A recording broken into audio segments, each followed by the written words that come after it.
I know you're out there. I can feel you now. I know that you're afraid. You're afraid of us. You're afraid of change. I don't know the future. I didn't come here to tell you how this is going to end. I came here to tell you how it's going to begin. I'm going to hang up this phone, and then I'm going to show these people what you don't want them to see. I'm going to show them a world without you. A world without rules and controls, without borders or boundaries. A world where anything is possible. Where we go from there is a choice I leave to you.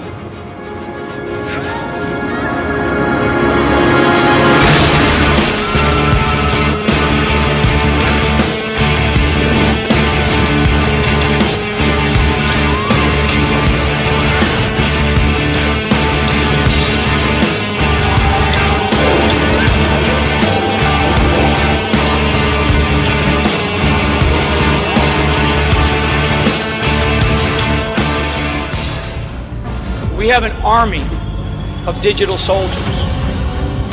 What we are now, what I call them, because this was an insurgency, folks. This was run like an insurgency. This was irregular warfare at its finest.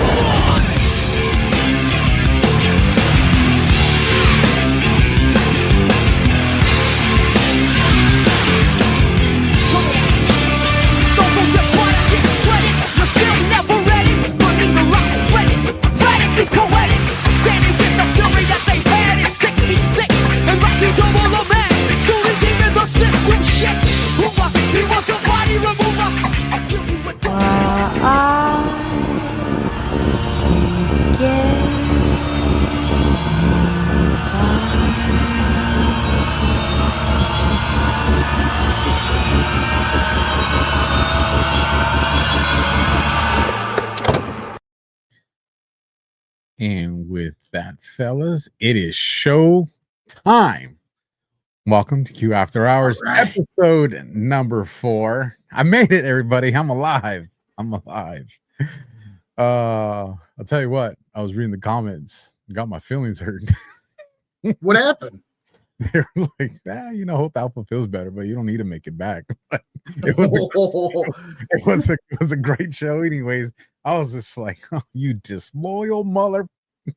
I'm just playing. I know you guys are just kidding. I hope. So for everybody out there, like when the intro is playing, I see all three of us down here at the bottom, and we're like kind of in the gray because we're not on the screen yet.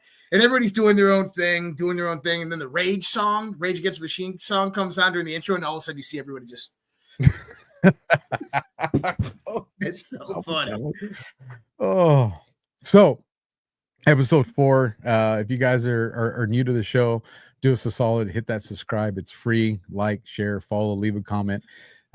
This is an interactive show. We do have a segment where we get into audience theories, audience questions. We'll get to, and we do a lot. And then we finish the show up with some fringe forecasts is what we'll do. But before we get into that, we'll kind of talk about some stuff that was in the headlines that's relevant. And then, of course, it's a Q show. So we'll do some decodes later on with stuff that's relevant. But before we do that, and before I get to paying the bills, Brad, Josh, anything you guys want to say to the audience before we get this going? Oh, you're on mute, Brad, just so you know. Yeah. There you go. Let's take it. I remember my first podcast. I just think it's going to be a great show, man. It's been a fun week leading up to it. This is a big week. Yeah. I mean, listen, for everybody out there, Bitcoin is dumping right now. Don't tell G Money, but Bitcoin is dumping right now. Okay. But it's a good thing. I've been talking about this. I do crypto masterminds. I've been talking about this. Like, it's coming down, guys. It's coming down. You got to have a market correction. But okay. So that's one thing. We just have, a terrorist attack in UK. We have people overthrowing the presidential palace in Mexico after the mayor of one of their towns was just assassinated by the cartels. You have November 5th coming up. Remember the 5th of November, gunfire, treason, and plot. Okay. And then we have a big protest. Dude, there's a lot happening. Trump just did a 60 Minutes interview. We're going to tie that in with Scavino, what he just posted. Brennan approached this last week, just a few days ago. Dude, there's so much going on. This is going to be hot. The boards, man. Let's just get going. I got autism. Got me goosebumps. And I know Brad's got to set us up with some 10 Days in Darkness. That is going to be a fun conversation. It's going to be a good show, folks. So do us a solid. While I'm going Donkness. Dank. Yeah. If anybody remembers the cue boards, there is one. Donkness. It's spelled wrong in one of them. It sure is. Indeed it is. Do us a solid while I'm going through the commercials, folks. Share this on your social media. Put it on X, Instagram, Facebook, wherever you got. Let's get everybody piled in tonight. So with that, first on deck, here we go with Goldco. You wouldn't wait to buy fire insurance for your house if it was already on fire, right? So why wait to protect your money? I'm sure you're aware, but things are looking pretty dicey out there with the economy, global tensions, domestic tensions, AI, you name it. Are you surprised that gold just hit another record high and the price of silver is surging? Are people finally waking up to reality? This is why I've partnered with the award-winning company, Goldco. They can help you safeguard your savings with precious metals, and they make the process incredibly easy. So if you're ready to help protect everything you've worked hard for, go to badlandsgold.com. You'll get Goldco's free 2025 gold and silver kit, and you could qualify for up to 10% free in bonus silver. It's seriously the best offer out there, hands down. Visit badlandsgold.com or click on the link in the video description. One more time, that's badlandsgold.com. And then our next commercial, and it's showtime, fellas. Van Man. You know about Van Man taking down big toothpaste with all natural oral care, right? It's the perfect time to grab the dental care bundle to gift. Van Man's tooth powder is loaded with minerals like eggshells and bone, and combined with pulling oils and peppermint aloe mouth rinse, it's truly the ultimate fluoride-free dental hygiene bundle that saves you 25% off the individual prices. And the Van never stops. Introducing Van Man's new Pearl Eye Cream and Sweet Onion Shampoo. Head over to badlandsmedia.tv/VanMan to see what's new. That's badlandsmedia.tv/VanMan. And you see it right there on the screen, folks. The mint toothpaste powder is phenomenal. It makes your mouth smell clean. It makes you feel clean. These are the people that are creating the parallel economy. You guys say we want to take the money away from the big box stores. That's how you do it. Links are down in the description. Boys, where are we firing off from? You're on mute now. I guess it's contagious tonight. Oh, I still can't hear Josh. I know. I'm just you son of a bitch. But no, I said from the hip. Where do we go off from? We go from the hip. Let's go with this one. What's one of the things that was in the headlines that has relevance to set up the night tonight? Well, let's just kick it off. Donald Trump did a 60 Minutes interview today. And for anybody out there who watched, 73 minutes was the interview. And for 79 years of age, this man was sharp, on point. And he looked good. He looked good. He sounded good. You could tell he was well rested, which is amazing. And he was asked quite a few different questions. One of the questions he was asked is, what about the Insurrection Act? And I love his demeanor when he's asked this question. He goes, well, I don't know. Like, if I need to use it, I got it. It's been used by other presidents before. So, and it was used very routinely. So if I would need to use it, I'll use it. But then, like, she also asked about Venezuela. And she goes, are you going to attack Venezuela? And he's like, if I was, I'm not going to tell you. Like, I'm not going to tell you what I'm going to do militarily or not do militarily. Like, that spoils the whole thing. It was a really good interview. I highly recommend everybody watch it. But there's tons of different nuggets throughout it. Specifically, China. So foreign policy, China and Venezuela. And even he talks a little bit about Russia and Ukraine. Now, the Russia-Ukraine thing it's interesting because he has taken a completely different shift. And maybe this is something that's worth talking about. He's like, basically, I don't know. Let them figure it out. They can have their war. I don't care. That's basically Trump's shift on this now. Now, We know that he's reduced the amount of money given to Ukraine, that he's forcing NATO and the UK to purchase from U.S. weapon makers in order to give weapons to Ukraine. So in other words, he's just using it as, hey, look, if you guys need weapons and stuff like that, we're not going to give you money, but you can buy weapons from us and have fun having your war. But also, they did put pressure on China last week that China is funding Russia's proxy war. So there's two key points about that. The majority of the funding of the Russia-Ukraine war is coming from Chinese purchases of Russian oil, which is outside of U.S. sanctions. But the U.S. just went to China, and they're actually in the talks, and I don't know if this is out yet. They're in talks of some type of defense pact, which is huge. This is not an alliance ship, but more of like, hey, we're going to work together and see what we can do to kind of be global superpowers and help the world, right? But it's just real quick on that, Josh. Is this the thing that ultimately leads us to the conversations of the denuclearizing the world powers? Exactly right. Denuclearization, so forth. One key point, though, is oil. They're coming about and asking China, hey, instead of buying this Russian oil, why don't you buy $380 billion worth of U.S. oil instead? This is huge. The reason this is so big, because right now China is coming out on the global stage and they're like, hey, look, we have no problem with the United States of America. We're cool with the United States of America. We want everything to good. We just want a fair deal in trade. We don't want war. We're not going to invade Taiwan. And Trump was asked about that as well. So if Trump really wants to press that, what he goes into next is says, hey, well, then buy our oil and get China dependent on U.S. oil. Because right now, primarily, China gets its oil from Russia and Venezuela. And it used to be Iran, but that's decreased drastically after Trump bombed the shit out of Iran's nuclear facilities. So if he now isolates China from on energy from Russia and Venezuela, and China starts buying the majority from the United States of America, this brings about something known as economic mutually assured destruction. Now, we already have this in certain contexts, but if the United States and China ever went to war and the China is dependent upon the United States of America for energy, and the United States of America is dependent upon China for rare earth minerals, a war can't happen. The reason being is because immediately when that war starts, it's already limited in its time frame. China would have 100 days. That's it, 100 days.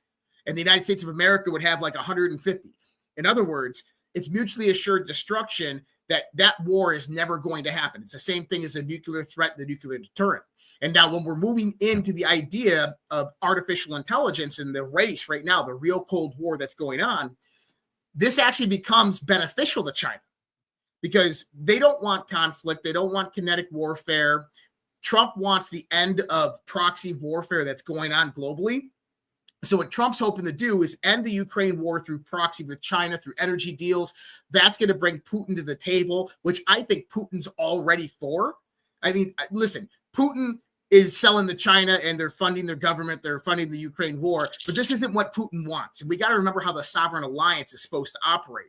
This is supposed to be a global economy. This is supposed to be all players taking part in the global economy. Well, how do you break that chain between Russia getting these energy deals with China under U.S. sanctions that's helping fund the Ukraine war, which China wants from the PLA side, the People's Liberation Army side? They want this. The reason is because it does one primary thing, is it degrades the military posture of two superpowers, the United States of America and Russia, which means that China can rise up the ladder militarily as a hyperpower. That's why China's funding the Russia-Ukraine war. That was the initial purpose of it under the Biden administration, was to basically deplete the United States of America and Russia economically and militarily. That were when the 2025 timeframe came and Kamala Harris was in presidency. Now you have their firestorm color revolution that takes place, and the United States can't fight back because they're bankrupt, broke, and they're out of bullets. That was China's plan. It failed. And so now we have to look at alternatives. And Putin, I think, is like looking at this going, I don't want sanctions. Let me just open up to the regular world and begin selling oil and all of our wheat and everything to the rest of the world, and we will be fine and we'll end this war. But Trump can't give him those confirmations and those agreements because of China specifically, because Putin knows that the moment that he goes out there, ends the Ukraine war, China's going to stop purchasing oil from them and probably move that to Venezuela or move that to OPEC or buy, black market Indian oil. And that's basically a threat that Russia plays on the China. So it's this 3-game hopscotch match between Russia, China, and the U.S. in sharing power, but optics are really, really important. Russia just can't abandon China and say, hey, look, we got to end this war. China's going to be like, no. When I say that, I'm not talking about Xi Jinping. We're talking about rogue military factions in the PLA that are still dead set on taking down the United States of America, that still have sleeper cells operating in the United States of America. So there's a lot at point here. And what did Xi just say? Xi just congratulated Donald Trump, like, you've done so much with the United States of America. Congratulations. You turned it around, and the world sees it. I mean, that's a huge honor for Donald Trump to have Xi Jinping say that. And Xi Jinping's dealing with his own stuff internally to China. But when we start to look at Russia, US, and China, everything comes down to resources and energy. And so it's a kind of this gambit play that Trump is doing, but he knows that if China buys US energy and they can get some percentage of that from China, from the United States to China, that's going to hurt Russia. But Russia actually needs that pain because they need to break that bond between them and China, because then that ends that proxy war, and then the sanctions can be lifted off of Russia, and Russia can actually do 10x economically with the sanctions removed. So it's kind of this hopscotch around, but this is the idea. So this is what I actually see coming about. But we have to go through hell before we get to heaven, baby. And that's where we are at right now.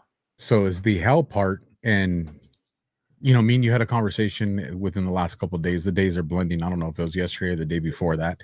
The days are blending. I miss you, baby. I haven't talked to you in days. I miss both you guys too, man. I tell you guys what. Yeah, I was for those. I was watching you guys for about 15 minutes, maybe close to 20. But these things, I felt the cans literally felt like they were crushing my skull. That's how much like that migraine was just destroying me. And I was just like, I got to go to bed. And I was out, and I didn't watch the show to the following day. And I was like, dang, they are really good. I can't miss 2 shows in a row or I won't come back. But so we have a conversation. I think it was yesterday or the day before that, on information that I got from 2 different sources. From people that I know, one that's a friend, from a good amount of time. I won't go into more details than that, and another from a professional acquaintance. And both of them, one East Coast, one I would consider Midwest, I guess would be a good way to describe where he's from. And they both get the information. I won't say how they got it, just not to dox them. I don't know how good people could figure stuff out, but they both get formal information to get ready. And both of them are, one's National Guard, one's active Army, and that they're going to be deploying to stateside stuff. Now, that tying into what you heard, Josh, does this kind of lead towards the conversation with Trump, and he has the ability to do the Insurrection Act? Does this lead down we're in day 2 of, are we paying SNAP? A court ordered, Trump to figure a way to pay it. Is there stuff that we're expecting a revolt from that? Or does this play into the November 5th thing? I mean, there's a couple of different things here that can be, the reasoning for these guys, National Guard and active, getting, information that, hey, you guys are going to be doing stuff stateside. Yeah, so I think that SNAP is a big part of the question here. As of November 1st, government workers, air traffic controllers, military, LEO are no longer getting paid. I've talked about this on my show, that this is the war of attrition. The Democrats are holding out because what they know it's going to do is hurt the American people, and it's going to hurt the federal workforce. More specifically, when you are fighting ICE and you want ICE to stop taking away your voter base, what do? Well, you stop paying them. That's what we're seeing. And on top of that, is you got the 42 million on SNAP benefits. Now, out of that 42 million, 59% are proposed illegal immigrants. So this is something we wouldn't have known if it wasn't for the shutdown. This kind of goes back to what I said with Schumer. I said, I think that Schumer was put up to this by Trump. I think Trump said, look, keep the shutdown going because we want this. It brings about the catalyst for everything to happen. But now what we're seeing is there's going to be a major there's proposed to be a major protest in Washington, D.C., where they said they're going to surround the White House and they're not leaving until Donald Trump leaves. Now, the only way something like this will happen is if people are in pain, hungry, hurt, and really, really mad. Now, I think that by November 5th, 3 days away, we'll see some type of resolution come for SNAP funding and interim government funding. There was a lower court case that just ruled last week that Trump can use reallocated monies to actually fund SNAP. And this was actually done by a Democrat judge. And they ordered Trump to fund SNAP with this money. The problem is Trump doesn't want to fund 59% of the legal immigrants. He basically, the idea that they want here, and this is what I think might happen. So this is a long shot, but bear with me here. We have protests that rise up, people get mad, protests go violent, National Guard, Insurrection Act, quick reactionary forces. I think those come in. Now, how severe is it? I think big blue cities, that type of idea. Then, through the national emergency orders, various different national security directives that Trump has laid out, and we talked about these, National Security Directive 138 and 159, okay? With these, Trump can then actually bring in the Defense Production Act. And this is where it gets really, really genius. And this, just to refresh everybody's memory, we're talking about the Minerva project. Right. So the Minerva Initiative. So there's a Minerva Initiative, and let me pull up my notes on that. So, but that's where the 138 and the 139 are coming from, right? Right. So there's National Security Directive 138, National Security Directive 139, and then the Minerva Initiative. And basically, for everybody out there who's wondering, like, what the hell are these? It gives the intelligence community, the U.S. Army, doesn't give them, but basically these are projects where they spy on you and they learn behaviors and they look for infiltration inside of our country is really kind of the gist of it. One is kind of Minerva Initiative is digital. The other national security directives were under Reagan, and they spanned off of the low intensity conflict doctrine. Now, why is that important? My theory, when you start to look up these things, and I'll bring up my notes here in a second, is that we've infiltrated many of these organizations. That when we say it works both ways, is that the deep state was infiltrated by us. Antifa was infiltrated by us. Many of these large protest organizations, BLM, they were infiltrated by us. We actually have some good confirmations on this. That when these protesters go out there to incite this violence, why do you think the No Kings protest failed? The No Kings protest failed because nothing started. And it didn't start because the people that they put in place to start it didn't do anything. Why? Because they were de-agitators. They were in there for a reason to make sure that nothing did happen. And this is the antithesis of what the left is trying to do. So they're going to try another one. And will this one incite? I think that we can potentially start seeing some things happen. But my thoughts are, when the things begin to happen, you got the Insurrection Act and you got various different national security powers under Donald Trump. I think the Defense Production Act actually comes in under a national emergency or national security crisis. With that, Donald Trump is actually allotted $250 billion immediately, and he's got the full signature of the pocketbook immediately from that moment, which means that he can fund government, he can pay federal employees, and he can fund SNAP. My thoughts? If he was going to do something like that and have $250 billion at his authority with just a signature of the pen for SNAP, he's going to say, if you are a SNAP recipient, in order to get your funds, what you need to do is you need to come down to your local federal office and you need to refile this form. Bing. And you're going to have all these SNAP recipients that haven't been paid in 30 to 45 days go down there, and they're going to fill out the paperwork, and they're going to give them their EBT cards. And then when it says that signature box, are you an American citizen? They're going to say, let me see your driver's license. Let me see your birth certificate. 2 forms of ID. And once they find the 59% that aren't American citizens, ICE is going to be waiting right there for them. I see that as potential, man. I absolutely see that route going as a potential. And just to rewind it just a second to, the de-agitators and the infiltration we did into, Antifa, into No Kings, is obviously the people that orchestrate this. And I know people say, well, they're not formal. They are formal behind the curtain. The people that orchestrate this realize, okay, the people that we deployed didn't do what we want, whether it's because they accept the fact that they failed, or whether it's because they're abreast to, okay, we got infiltrated and that's why this didn't roll out. It forces them to go back to old people that they've used in the past for like the Summer of Love and these things. Now, when you do that and these people come forward, this is a time where the surveillance operations are in full effect. And now you get to track these people, the ones that thought they got away back then because they weren't arrested back then, but now you get to identify them again and you get to trace their networks. And this is how you get to take those people down. With that being said, we also have what's going to go down in DC. It's infiltrated.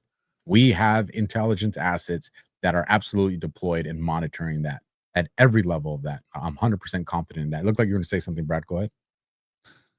Oh yeah, well, I just want to comment on the similarities between when the Cube posts were starting, as we just passed the 8-year delta of them, and what's coming up. Right, Josh, you're talking about the November 5th. They have things planned, and talking about Trump being asked about the Insurrection Act and all this. These are things that were literally in the very first posts. We were originally, when they first started, one of the things that was on deck, they were going to do a November 4th big thing, Antifa. That kind of fell apart, but this is something that was kind of referenced in those early posts. And I was just going through post 2 the other day for the anniversary, the on the 28th, and that asks the question, what Supreme Court case allows for the use of military versus congressional assembled and approved agencies? And that was Martin versus Mott, which gives the president basically the power to use the Insurrection Act. It was a landmark case that held up the use of the Insurrection Act. We just literally passed the delta for where they're talking about that. I think that's interesting that they're asking Trump about that. And then also was right in post 3 when they first start talking about asking why is the National Guard up in cities, and we got the National Guard in cities again. They've been there in and out since, but it's just these very similar circumstances that we're in right now to when these started. It just feels like they're going to start getting a little more real as we move forward. That's very interesting. Yeah. Yeah. So let me play this video real quick. This is going to give everybody an idea of kind of what is the play this week and a little bit more context. Exactly from what Brad was just saying. So earlier today, we got some information that said that things are so bad in Washington, D.C., that Democrat leaders aren't talking to anybody. They're not talking to their caucus. They're not talking to Republicans. They're not talking to anybody. And I think now we know why. I'm going to show you 2 clips. The first one is going to help you understand what they're terrified of. And the second one is going to help you understand why they're not budging and why they fully intend on seeing SNAP benefits completely eliminated, at least for the month of November. They need people in the streets. A friend just said she'd be happy if I died.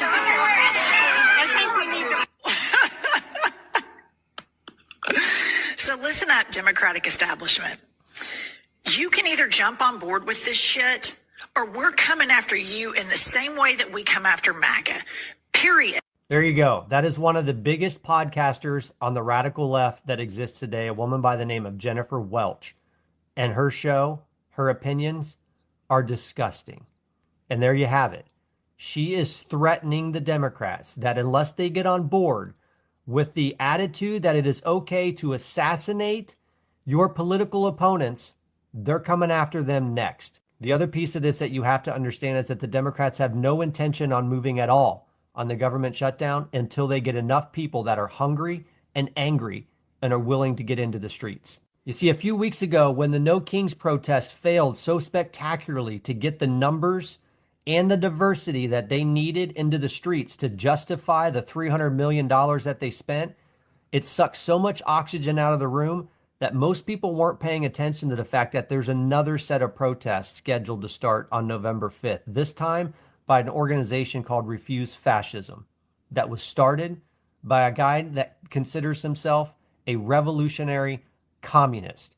And we have some leaked audio from a planning session to help you understand exactly what they're planning starting November 5th and why they need people so riled up and angry to get there. This seems to be what happens right now. Organizing millions of people to get to Washington, D.C., stand and surround the White House, surround the Capitol building, surround the illegitimate fascist Supreme Court, and not stop until the Trump regime is driven from power. We start on the 5th, we go to the 6th, we go to the 7th, we go to the 8th. We keep pushing every day, building and growing our numbers until masses of people are standing around the White House, around the Capitol building, around this fascist and Supreme Court until we drive the Trump fascist regime from power. They have planned an event to start on the 1-year anniversary of Donald Trump's re-election, and they think that if they allow this government shutdown to continue, enough people will be so upset and hungry that they'll join them in surrounding the White House, the Capitol, and the Supreme Court until they force the Trump administration to leave. This, folks, is an actual insurrection. This, folks, is an actual sedition. Folks, this is what the beginning of a violent revolution looks like. Before we comment on that, I want to play a quick 16-second clip. Donald Trump Jr. reposted this. This is last week on the 22nd, and he's quote posting rapid response. And the post itself here, I'll bring it up on the screen so you guys can see what I'm reading real quick. It says, at Whip Clark, the number 2 House Democrat on the Democratic shutdown, and this is going to be a statement that he makes right here, and I want people to hear this with their own ears. I played it on my show. It's not surprising, but the fact that they're saying it out loud is crazy, and it's going to be one of the last things he says. So here we go. I mean, shutdowns are terrible. And of course, there will be, families that are going to suffer. We take that responsibility very seriously. But it is one of the few leveraged times we have. I mean, shutdowns are terrible. Did you hear what she said? Few leverage we have. Here, I'll play the last part real quick in case people missed it. Listen to what she says, or he says. I don't know what you call it, but here we go. But it is one of the few leveraged times we have. I mean, willing to let their own constituents, as well as all of us, suffer because they see it as leverage. Mm-hmm. Yep. And the people who are of working age that we're seeing freak out on TikTok, they'll figure something out. They're literally able-bodied humans who can go find work if they need to. People who are really suffering are the people who are on Social Security, who are retired, who actually really depend on their SNAP benefits and maybe can't just go out and get a random part-time job to subsidize in the meantime. That's who they're hurting, and they have a track record of not giving two craps about our senior citizens. For all and they suck. No. They do, and they put this on Trump all the time when he's trying to find ways to remedy it, and they're out here blatantly say that they'll leverage it. I mean, we heard what Josh said, or what the video said that Josh played. These extremists. Can you imagine one of us saying that about Biden during Biden's administration? You would have got swooped up by the FBI so damn fast. And I want to remind everybody too. Alpha knows. Yeah, exactly. Unfortunately.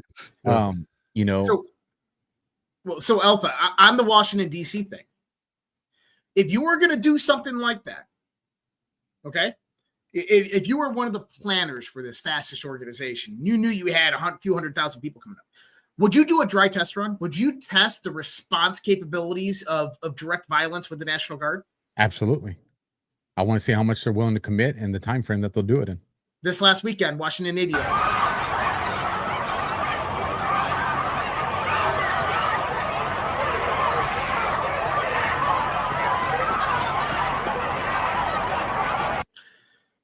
dozens, if not hundreds, of teenagers in just outside of Berry Farms of the Washington Navy Yard. And anybody who's ever been to Washington, D.C., Southwest D.C., you don't go to Berry Farms if you're white.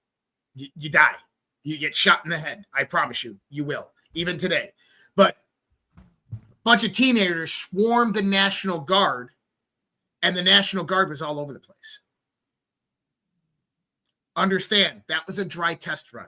They were testing the capabilities and the responses of the National Guard with this incident.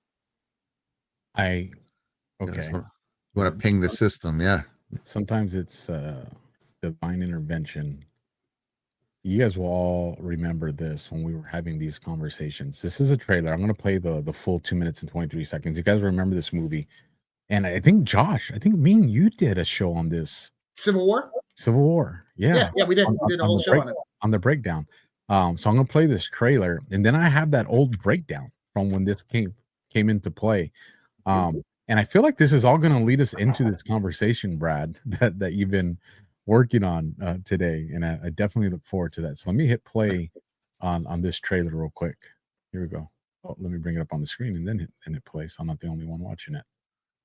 19 states have seceded. The United States Army ramps up activity. The White House issued warnings to the Western forces as well as the Florida Alliance. The future president assures the uprising will be dealt with swiftly. Let me know if you want to try anything on. I guess aware there's like a pretty huge civil war going on all across America. We just try to stay out. With what we see on the news, seems like it's for the best.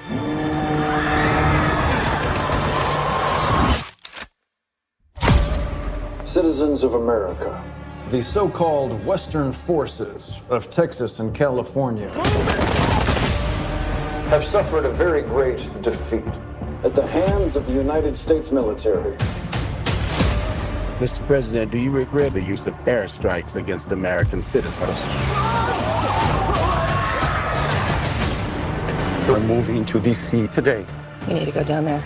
They shoot journalists on sight in the Capitol. Every instinct in me says this is death. Blooded. Every time I survived the war zone, I thought I was sending a warning home. Don't do this. But here we are. There's some kind of misunderstanding here. What? Well, you're American, okay? Okay. What kind of American are you? You don't know?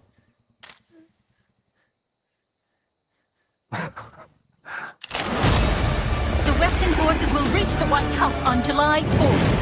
Oh my God. Get in the car! Get in the car! Move, move, move! You're gonna hang back. I'm not hanging back. One nation under God, indivisible, with liberty and justice for all. Go, go, go, go, go!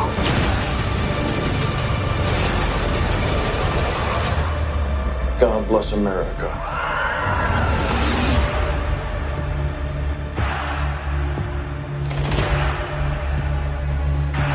Now, in that we see the conclusion, take place in DC surrounding the White House. Literally, like that's that last operation that we see unfolding there is now, granted, it's more militarized than just I won't say a simple protest, but a protest. And then two things in that is, they make the presidents look like someone we all know. Mm-hmm. And that reporter doesn't, dude, I don't know if it's just me, but it almost seems like they're trying to make us think Laura Logan. I can see that. Mm-hmm. And she was involved in wartime reporting. Friggin', it's interesting because that's what that refuse fascism guy was calling for. Surround the White House, keep it going. They're going to give this regime, the Trump administration, all the permission they need to start forward with what we've been waiting for. So maybe it's a setup or something, but it's a mistake. If it's them in earnest trying to oust Trump, I think it's a huge mistake they're about to make. Yeah, I'm there with you. When I did this write-up, and I want to read the 11th header that I put here. And this was, these were takes that I got from the movie when I watched it the first time. And I put the Antifa red herring. A lone reference to the Antifa massacre serves a dual purpose, vilifying Antifa while subtly hinting at a future conservative purge. The film specifically targets rural America where Antifa is absent but MAGA is prevalent, serving as a forewarning of a potential MAGA massacre. It's a manipulative twist on fear-mongering. And it's because in the movie where it's saying the locations of Antifa, essentially what I'm saying here is that's not where Antifa is. That's, that's the MAGA locations. And it hinted at that. And the reason that I even wanted to bring up this trailer is because if you guys remember, and I don't remember if it was just before the movie or just after the movie, it's when you had, and I want to say it was in New York, another location, but you had these massive protests with, I want to say it was a bunch of Islamic extremists, and they were all coming together or because it had to do with driver's licenses. Do you guys remember? I can look for the post too. But it was a massive. It goes into the question you just asked right now, Josh. Would you not do these on a smaller scale to see what the response would look like? And that's exactly what that particular one looked like. And I want to say it was either right before this movie or right after this movie because it was eerily too close to the movie, given what the movie was about and what we saw unfolding with that. Well, and you got to remember that a year before that movie came out, you had Higher Grounds Studio. So that one was A24. You had Higher Ground Studio, which was founded by Barack and Michelle Obama, put out Leave the World Behind. And if you remember that one, that was a cyber attack that at the end ended with a nuclear explosion or what appeared to be a nuclear power plant blowing up. That was Barack Obama's production company. And then A24 has actually cross intersection with them with being Netflix ones. And so many people think that Sam Esmail did Leave the World Behind. And then I forget the dude that did the other movie. What's his name? Anyways, that was a prequel to Civil War. That it starts with the cyber attack and then it moves into the Civil War. Now, it does makes complete sense, but it also trends in line to what we know of as the Podesta plan. And so if anybody's followed the Podesta plan, I mean, Alex Jones talks about this a lot, but John Podesta was hired by the Biden administration to basically do national level scenarios. What would happen if a civil war broke out? And I've laid this out. So you got people like Ray Dalio, who puts out his new book called The New World Order.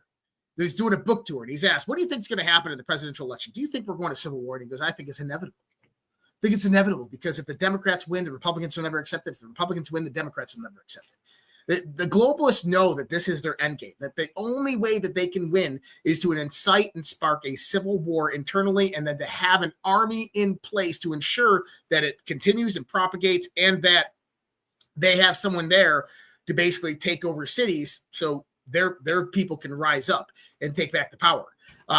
Now, with the movie Civil War, it's eerily similar of what we're seeing right now. And it was very symbolic, I believe, exactly what you're saying.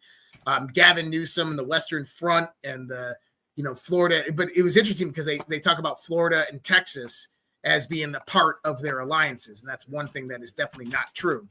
But I think that we are in the midst of the deep state, the globalist plan. And I have a feeling that the Trump administration is going to thwart it at the beginning. I just have this feeling. But we have indications that this is about to kick off. Last week, and maybe this will be the good segue for Brad here. Last week, we have Trump cabinet officials moving on the military bases for extra security and protection. Kash Patel's girlfriend, who is not a political pundit, she's a country music star, goes on freaking OAN and is talking about sleeper cells at the border. What? Like, that was a curveball. Why did she throw it? Right? It sounded like she was there to talk about something else, and he asked a question, and she leaked some information that maybe she heard from Kash. I don't know. But that's what we've all been talking about for a long time. That's why we have 20,000 troops at the southern border. We know there's sleeper cells throughout the United States of America, that Tom Homan's team's hunting them down. But this brings us to there is going to be a certain day that it's all going to kick off. And it could be a very, very long day, like 10 days. Well, I don't know. It's interesting because, I mean, we just hit the marker on the East Coast. I'm doing my Marine Corps math. Is November 3rd, 11.3. And we are now on November 3rd on the East Coast. And I think you too as well, Central, right? Central time? Or I'm Central, yeah. So it'll be interesting what unfolds today. What do you think, though, Brad? Is this where the 10 days of darkness comes into the conversation? I don't know. I'm starting to think you guys might not like my 10 days of darkness breakdown. But listen, I'm open for anything. I mean, you got multiple meanings, right? And we know that these things serve multiple purposes. So yeah, well, I guess this spawns from a question that was asked last week in the chat. Let me see if I could get we can have. I know I took a screenshot of it, but for you guys out there, right, we're gonna be answering questions from the actual static chat, not the live chat each week. And let's see, this one I thought was cool. If I still have it, I know I put in the thing. I don't know if you grabbed it from the chat, but someone asked basically, have we ever figured out the 10 days of darkness yet? And to me, that one is one that already has been answered. So I would go through it here real fast. They're mentioned in post 97 here, and if you go to post 97, it comes down here, right? So 10 days says 10 days darkness. So we actually have two of these, both on November 5th. First, you have the one from 88. You have 10 days darkness here. Now, it's important to note that in lieu of how this post is typically referred to, that there is no post that says 10 days of darkness. That has been constantly referred to over the years. The original posts both read 10 days, period, darkness, period. Okay. And real quick, just to give a shout out, this question comes from Craptastic News 1. Craptastic, that's a nice name, by the way. All right, so this is what both posts read. And then the second one, the 97, then it goes into war, good versus evil, right? So it starts going down a little bit. We'll go over these two real quick. So people over the years, they have added these two lines together, 10 days of darkness, okay, to mean that there'll be 10 days of darkness and it's coming soon. And I feel like I've seen the more, is this the 10 days of darkness post over the last 8 years than pretty much anything else. And that is, again, I think some pages have combined this for clickbait. Others have it's just got lost in translation. And over the years, it's kind of gone in life of its own. But the 10 days here is a marker. It's telling us that something's going to happen in 10 days. Okay. So again, it's mentioned in post 88 and post 97. Now in this one in 97, the N and the K are reversed. So it actually says darn kiss. So a lot of people have thought maybe that's referring to something with North Korea. As we know that Trump went on his Asian tour right after this, and it was during that South Korean leg, November 7th and 8th, 2 days after this post, that he actually planned to visit the demilitarized zone. That wound up being canceled, but then we know everything that happened with North Korea. So we know that was in the works at some point, and then it was announced, and then they meet in what was like June or July of 2018. So some people think it was a point to that, and that might have been, but there's no misspelling on this one. So we're going to go through both of them real fast. Now, the first one, this 88, it mentions the operation is going on in Saudi Arabia, and shows one of the early diagrams of how this was going to go down. Saudi Arabia, U.S., Asia, EU. And this shows us the order of the operations. Now, this post was right as the Saudi purge was going on. Right after this, as we just went over, POTUS went to Asia, as we covered a few episodes ago, with his meeting in Da Nang and then his trip to Japan. And what's next? The EU. Okay, so we have Saudi Arabia. This was going on during this, and U.S. He went to Asia right after this. Then the EU. What faction of the deep state originated in Europe? Who emerged from Germany and then spread out all throughout Europe? This central banking prison system that has enslaved the world. The Rothschilds. Okay, this is all important to remember. I'm going to wrap this up when I get to the wrap up. Okay, so then you come to the 97 now. 10 days again. 10 days period darkness. This is where the real telltale clues of what the 10 days darkness means are found. And this one states 10 days again, period, darkness, period. Then one of the most important clarifications of the early QOP that crumbs are not only for poll. Okay, so for people who were around the early days, poll was where these were originally being posted on. It was politically incorrect board on 4chan. And that's where they were first going. So basically they're telling us that these drops aren't just for 4chan. They're also for the silent ones, others monitoring, and that some of these are actually instructions. Okay, so this is where it gets interesting, because when you take the 10 days of darkness in context with the whole end of this post, then it becomes a marker. In 10 days, something will happen. Presumably, they will give out instructions and then go dark. And that's exactly what happens. And this is why it's interesting that this, I feel like this is still talked about because it's already in the bag. Okay, exactly 10 days later, you have only one single post. And what is it? It's instructions in a language that I don't know. So they're clearly instructions to an operator or the silent ones who are watching, the other people, not just us. And or so green. For there's another post for green, which is in reference to that one. Bunker, apple, yellow sky.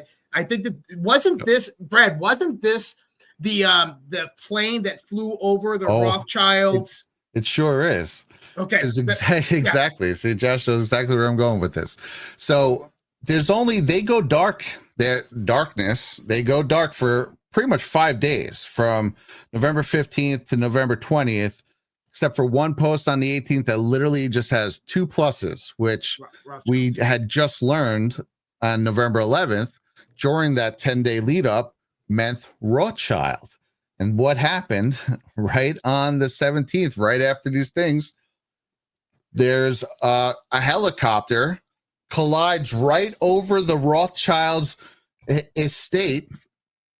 And this is where this right over the Rothschilds' Waddington estate, which was the former country seat of the Rothschild banking dynasty. And it was later reported that a Cessna had collided into the back of it. Emergency services, police, investigators were all led onto the site. And so now let's go back to the instructions real fast. What does it say? Confirm, yes. Green. Okay, what was the name of the pilot who was flying that helicopter? Helicopter pilot Mike Green. Okay, so now what happened during the 10-day lead up? So this was basically an operation they were telling us was about to come to fruition, because they were literally prepping us, the Rothschilds, this whole time. So you had things like this. This is the famous nothing is random, everything has meaning, 3 pluses, right? This came just the day after, November 6th. And this was on the heels of President Trump saying, my visit to Japan and friendship with PMA will yield many benefits for our great country, massive military and energy orders happening, plus, right? So we're like, oh, what does that mean? Then Q posts this, everything has meaning, plus. And then just a couple days later, they actually tell us in 133 that plus means House of Sod, which is where we get a lot of our energy deals and energy from. Energy orders happening, plus. And so also here, then we learned Soros is a single plus and Rothschild are the double plus. And then they go into literally Rothschild owned and controlled banks and go 4 freaking posts worth of controlled central banks by the Rothschilds, ending with the Fed and the IRS. Fact, the U.S. Federal Reserve is a privately owned company. sitting on his own patch of land, immune to U.S. laws. So they're literally Rothschild pilling the crap out of everyone. Then just a couple days before the 10-day gap is up, where they give the command go dark, and Green is supposed to do this operation on the Rothschilds. They post distress calls. 2 others will do you and your family no good at this stage. We know where you, the family, are at all times, and we can hear you breathing. LDR. Lynn Forrester de Rothschild. Yes, sir. Lynn Forrester de Rothschild. And then they actually confirmed this. They're pretty much right after it. There was a couple posts, but this one wraps it up the best right here at the end. Actually, yeah, here we go. 179, where they say, act scene, characters, good guy, pilot of the helicopter, bad guy, pilot of the plane that took out the helicopter, targets on ground and in the home. Here's the story. Upon receipt of the go code, good guy, Green, flies during a blackout, darkness, provided by unknown agency with unknowns, ordinary people by the look of it, to a select location, highly classified mission, who was given the go order by X, Q post, to execute delivery 3 for care. Bad guy intercepts message due to rogue operator embedded in tactical observation unit and takes out good guy by top-down and physical attack. Mission failure. So that was the 10 days darkness. They were saying, we're going to go dark, and there's a mission going on. It literally happens exactly how they lay it out. But this is the interesting little end part. It says, Encore, what has happened since occurred by targets? And there's some Rothschilds had stepped down on the 16th, literally the day after. So right before the operation, but right after they give the go-ahead. So Chateau Lafitte Rothschild, Pollock First Growth, and his parent company have announced a major generational shift. And this was at the time the Baron Rothschild, Eric D. Rothschild, announced he'd be stepping down as chairman. And then also the second in charge, Christopher Sallin, said he was going to be stepping down as well. And then not too long after that, the Rothschilds, they announced that they are selling this huge hunting estate for like pennies on the dollar. So even though that was a failed mission, something went down there and that shook them. And that was a targeted attack at the Rothschilds. So to me, I always thought that's what 10 Days Darkness stood for. You are spot on, 100% correct. And I fucking loved your breakdown. I haven't seen that type of QD code since fucking 2018, 2019, man. Good job. So feels good, man. That was so badass, because I actually went and pulled up that Bunker Apple Yellow, which brought up 179, and it also brought up 175. And I wanted to get your take on this one real quick, Brad. It kind of covers, again, it says expand your thinking, Captain Mike Green, which is what you guys explained. But again, we have this phrase that seemed to have been being brought up a lot with 14 over the last couple of shows that we've done. Learn how to read the map. Where do you think this particular phrase plays into the decode you just did right now? Because I think everything that you did was freaking, that was amazing, dude. Like, that seriously, that was awesome, bro. No, thanks, dude. Yeah, it's the map one has always intrigued me.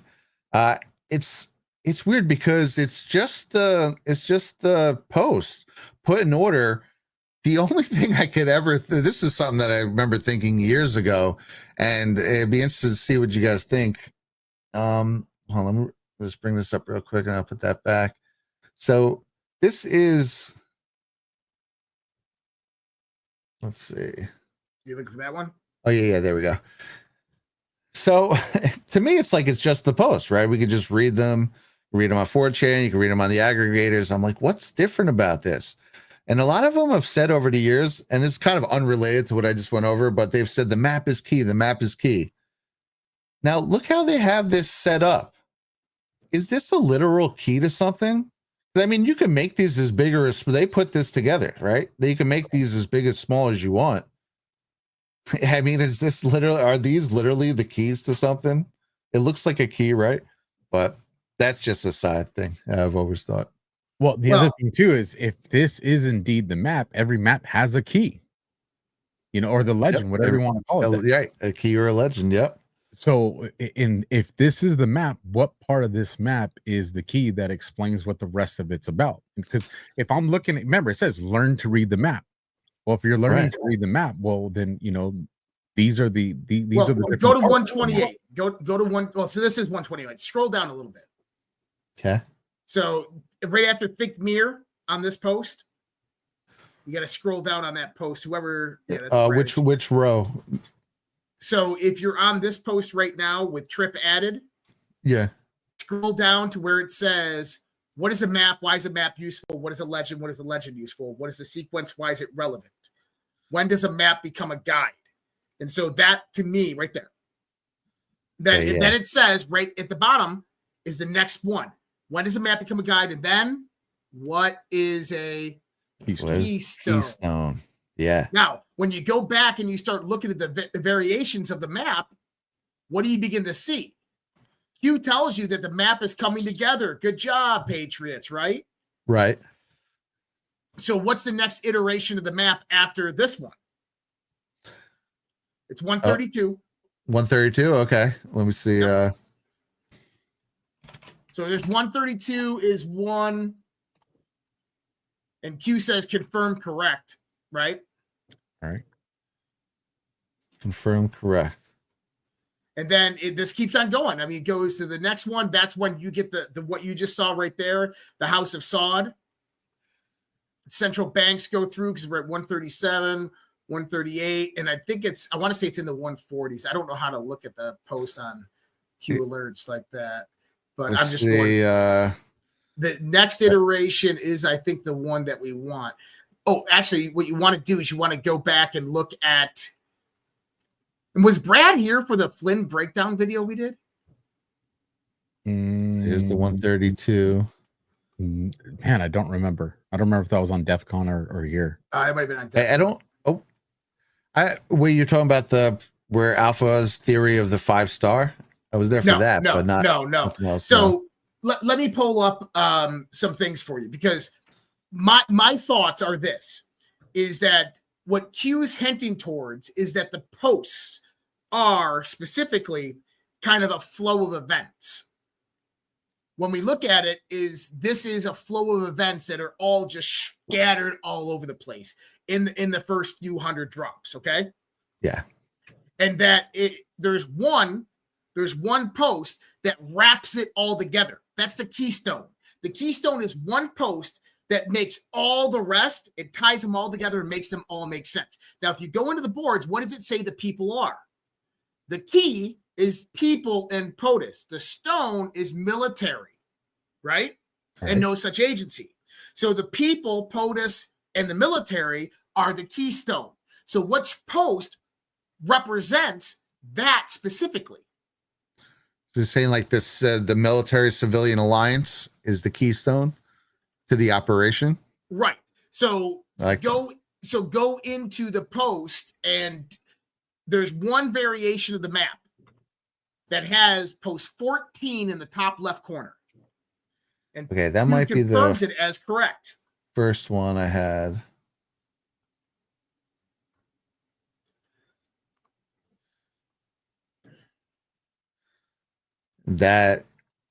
Is that this one?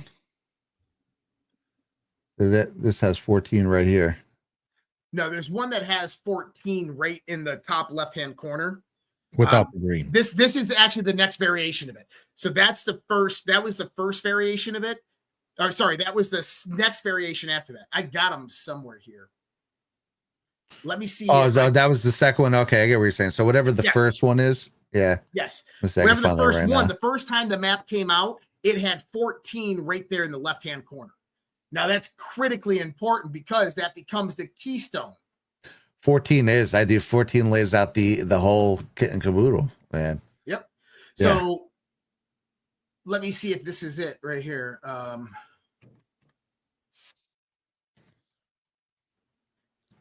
this scroll is what down. Flynn has actually been trying to tell us We can ask him in a few weeks.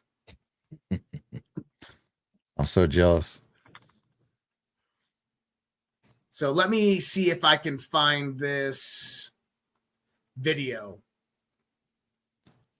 So you know, I got it. It's 79. Let's see. Let me bring this. Check this. So this one you're talking about, and it's November, and it's a November 5th date. Yep. Is this the November 5th one? Oh, it's November 5th, bro. November 5th. Wow. And what's up in the top left corner? That's 14. the keystone. So let me show you something that Flynn posted a few weeks ago. Have you seen this video yet? I think Abby might have showed. Oh, maybe What not. is that? Oh yeah, that's the whole breakdown of Spygate. That's the map. Shit, yeah. That's the map. It's all over the place.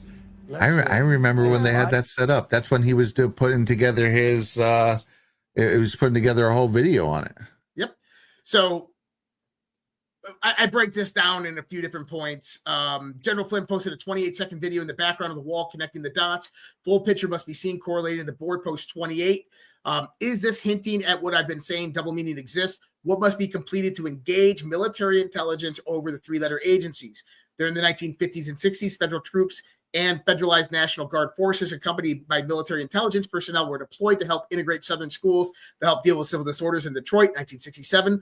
Throughout this period, military intelligence units also continued to collect data on Americans at home with suspected involvement in subversive activities. Now, going back to what I was talking about before, Alpha, National Security Directive 138 and 159, this is where this all comes into play.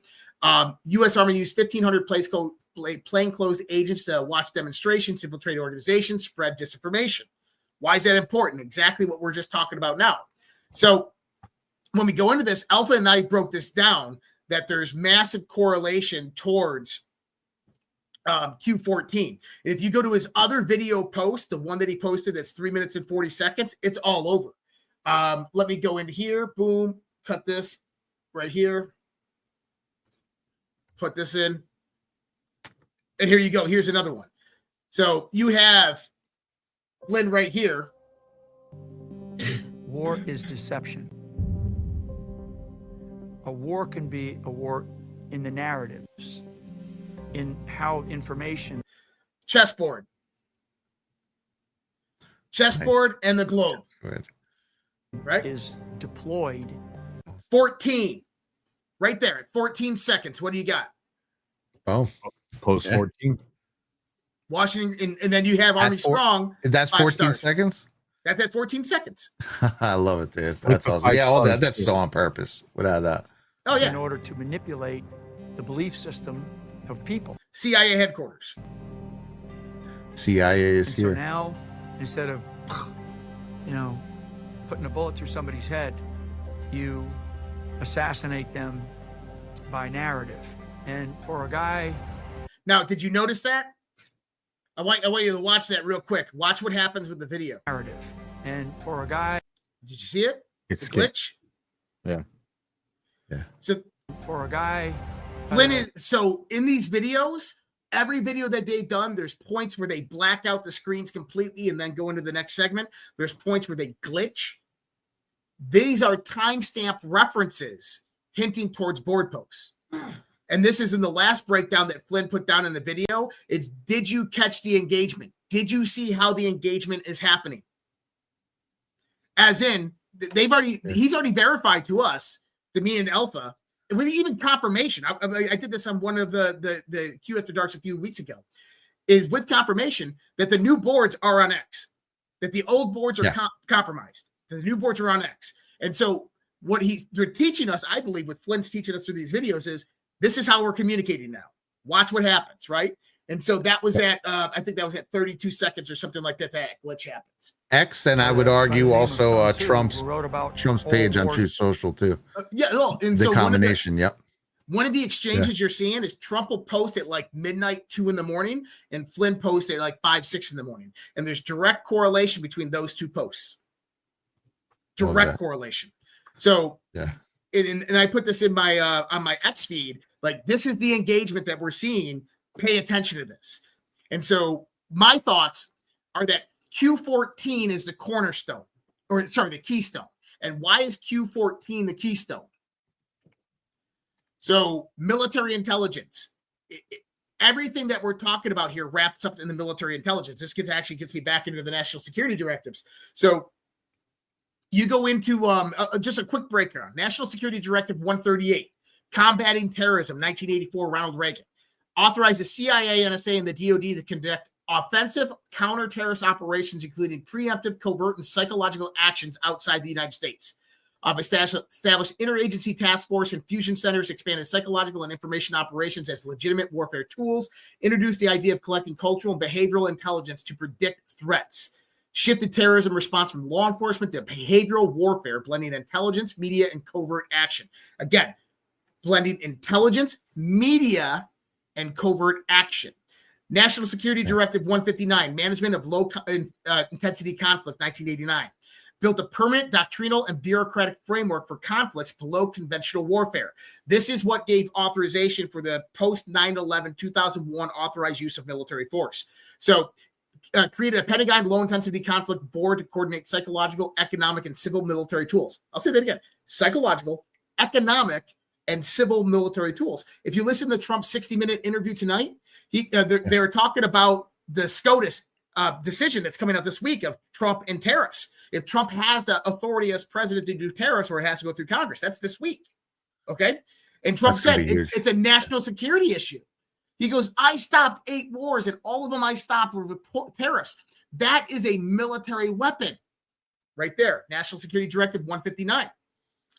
Made human factors research, social, cultural, psychological studies as a formal intelligence requirement, institutionalized information operations and perception management training across U.S. forces.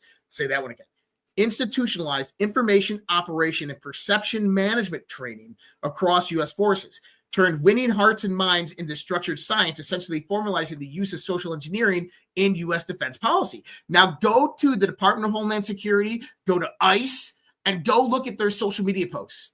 It's bringing back the Roaring 40s, Serve America. It's correlating directly to the Halo and movies that we watched, nostalgic. Why? Turning winning hearts and minds into structured science. It's National Security Directive 159. Now go into Q boards. It's 138. It's 159. It's a Minerva Research Initiative. 2008 to present. The Department of Defense academic grant program to study social, cultural, behavioral, and political dynamics relevant to security. Funds universities and projects on protest prediction, radicalization networks, and online mobilization. Uses big data analytics and AI modeling instead of field anthropology. Integrates findings into DoD, DARPA, and Cyber Command research pipelines. Impact a digital age continuation of human factors focus of National Security Directive 159, translating population behavioral analysis into algorithmic predictive tools. Now, why is that important? In 2024, February 2024, the Department of Defense signed a multi-billion-dollar deal with a company known as Accrete AI. And they signed on what's known as their Argus program. What does Argus do? Minerva.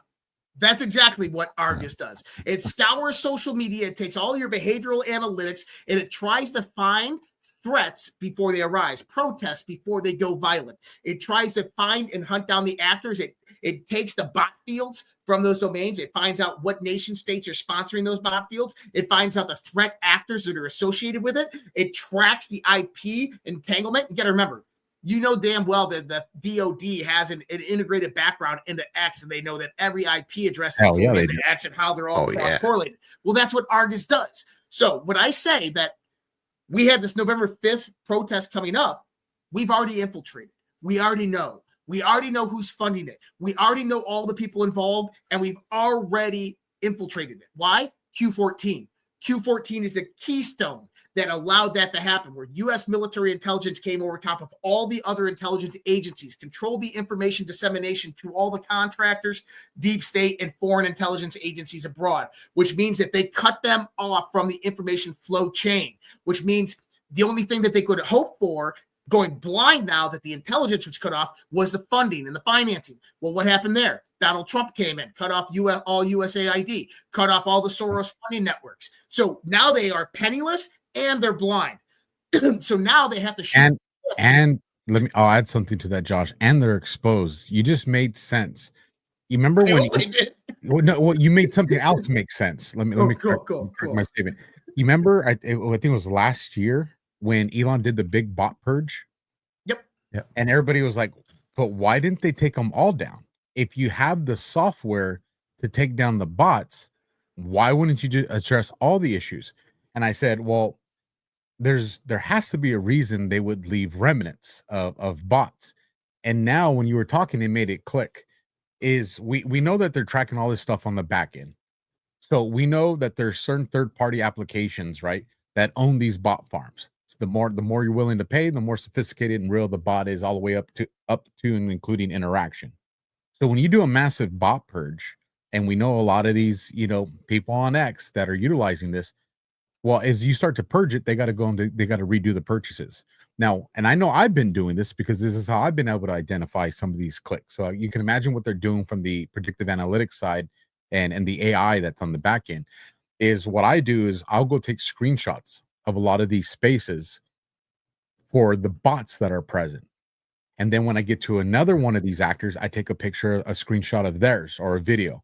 And then I go and I say, this one, and this one all have 12 to 15 of the same bots, which means that they're all utilizing the same, they're all buying from the same platform. So either one person's doing it for them and utilizing that third-party application, or they're all using the same product. And so then what I realize is just, I love the detective work, bro. It never goes away. So then, and I don't mind sharing this because they're not going to stop doing it because they don't have a choice, because of what Josh was just talking about. Is then what I started doing is I started looking at narratives. Well, we'll just use because it was really dividing Israel and Gaza. Then I could say, okay, when it's these bot farms, it's always tied to these conversations. When it's these bot farms, it's always tied to the CCP.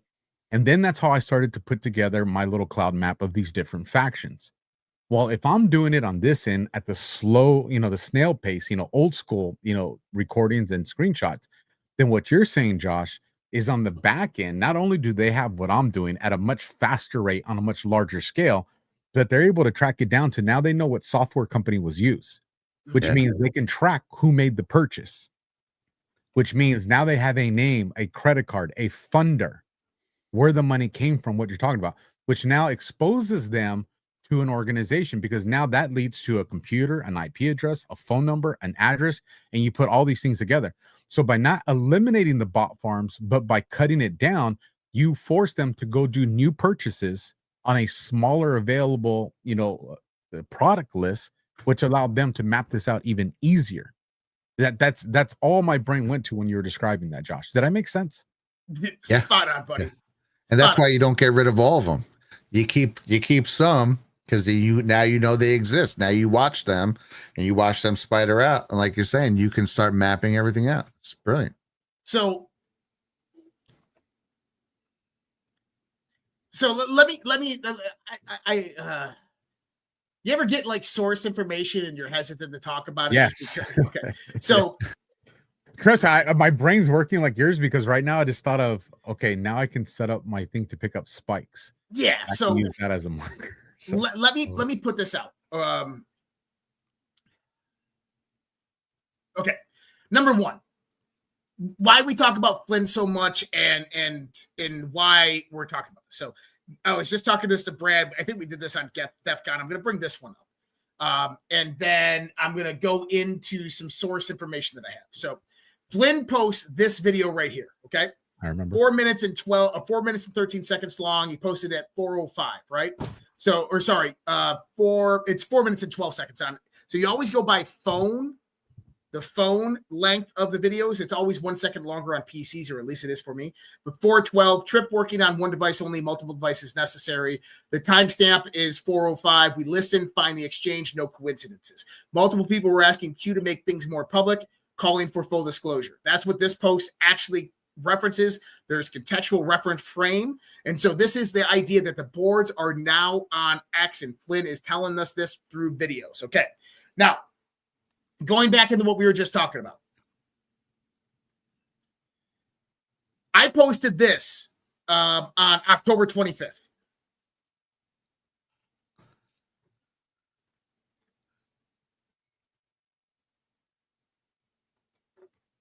October 25th, I posted this. Remember the 5th of November, gunpowder treason and plot. I see no reason why gunpowder treason should ever be forgotten. Now, obviously, Guy Fawkes, V for Vendetta. But the reason I posted that is because I had a little birdie tell me November 5th, there's going to be some mass protests. This should kick a lot of things off. So I knew that was coming. I knew that this was happening.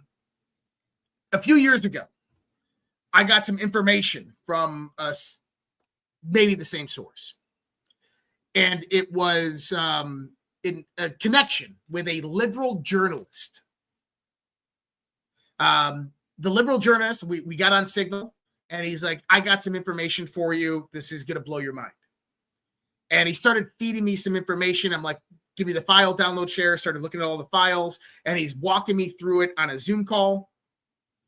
And what it was a dark money network. Okay. And the dark money network was somebody who is Patriot affiliated, someone we all love and know, and who's in the Patriot community. Okay. Powerful person. And what it was funneling into left. So it was proxy money funneling. But the way that the money was going around, it was hiring people. And these people became intelligence assets. And then they were taking that money through proxy and funding left-wing organizations. And I said, I know what this is. And the guy goes, well, you got to expose this. I said, I ain't touching this. Okay. And I left it at that. And as far as I know, he never reached out to anybody else. And he never got anywhere with that story. But I know what that was because I come from that world. Is that the infiltration? That was this person running a counterinsurgency, infiltrating with people, patriots, in a civilian intelligence agency, infiltrating leftist organizations at the top level down. And this person uncovered it and thought it's like, this guy's really like, he's funding all this. I'm like, you gotta know, stop, dude. Like, I'm not touching that. Although I know there's some other influencers who did get a hold of some of that information and they tried to expose it and they were wrong. We'll just leave it. Interesting. Yep. I can't really go right as you were much saying more that. I was like, oh, this is the infiltration. This is the grab and control. Because obviously, dude, they definitely do it to our side. There's no way on earth we aren't trying to fight them on every single battle. So yep. we are there are some public fights that we're having with people who have flipped the lid to be bad, who aren't bad. Now, with that, don't get it twisted. There are some that got compromised, but our job is to handle things the way we see them, right? And so when we see someone go sideways, we call them out, and there's the conflict. But a lot of times that conflict is orchestrated, not by us, but by the people that have that. And the reason is for what you're saying, Josh. It's to position them to be able to go into these other realms, be reached out by these other realms, because they're like, well, okay, obviously they can be bought off. Obviously they can be compromised.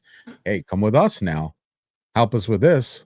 We'll give you more money, not realizing that it is someone that is doing exactly what they're supposed to do. The best way to defeat the radical Islamics and the communists is to control them. Yeah. I mean, U.S. special anyone. Absolutely. Yeah. When the board say infiltration instead of invasion, it's just like FISA. That works both ways. Think mirror. So when the U.S. military fought multiple different communist enemies throughout the world, and one of the things they realized is that it's way easier to control the guns, the financing, and the resources of both sides, and then put in who's going to be most beneficial to you, than it is to just fight one common enemy. Yeah. And we have to understand that is being played at a very, very high level. Everything we were talking about with Russia and China and the Sovereign Alliance and all of that stuff, this has to be played out because there's so many other factors involved in it. It's not just Putin and Xi and Trump going, we're gonna fight this out until one of us wins. Dude, there's thousands of people behind them that have massive amounts of money, power, and resources who are pushing them and pulling them, and they have to be very careful in how they make their movements. Now, with these leftist organizations that we know, the radical Islam and radical communism. This is so important. So this is converged ideology, right? We are seeing the convergence of these ideological reference frames. I look at it as the golden triangle, okay? The golden triangle is basically this. Political, you have radical left-wing ideologies. Religious, you have radical Islam. And economic, you have communism. That is the golden triangle of the New World Order that is trying to be implemented right now. Now, you have multiple elections coming up this week. New York mayor is a big one. We have election monitors being sent there by the DOJ. We can only hope and pray that something happens and votes go to, I mean, even Trump said, I think Trump said today, he goes, I'm not a Democrat, but I hope Cuomo wins. Like, he goes, I'll take a Democrat over the communist any day. And then the lady's like, he's a socialist. She goes, nope, he's a communist. Yep. And there's a big difference. So right now we have the communists are, Flynn just said it the other day. What did he say?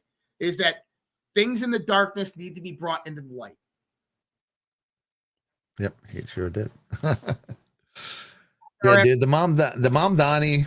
I mean, honestly, it's like a lose-lose. I mean, unless Sliwa wins, but even he's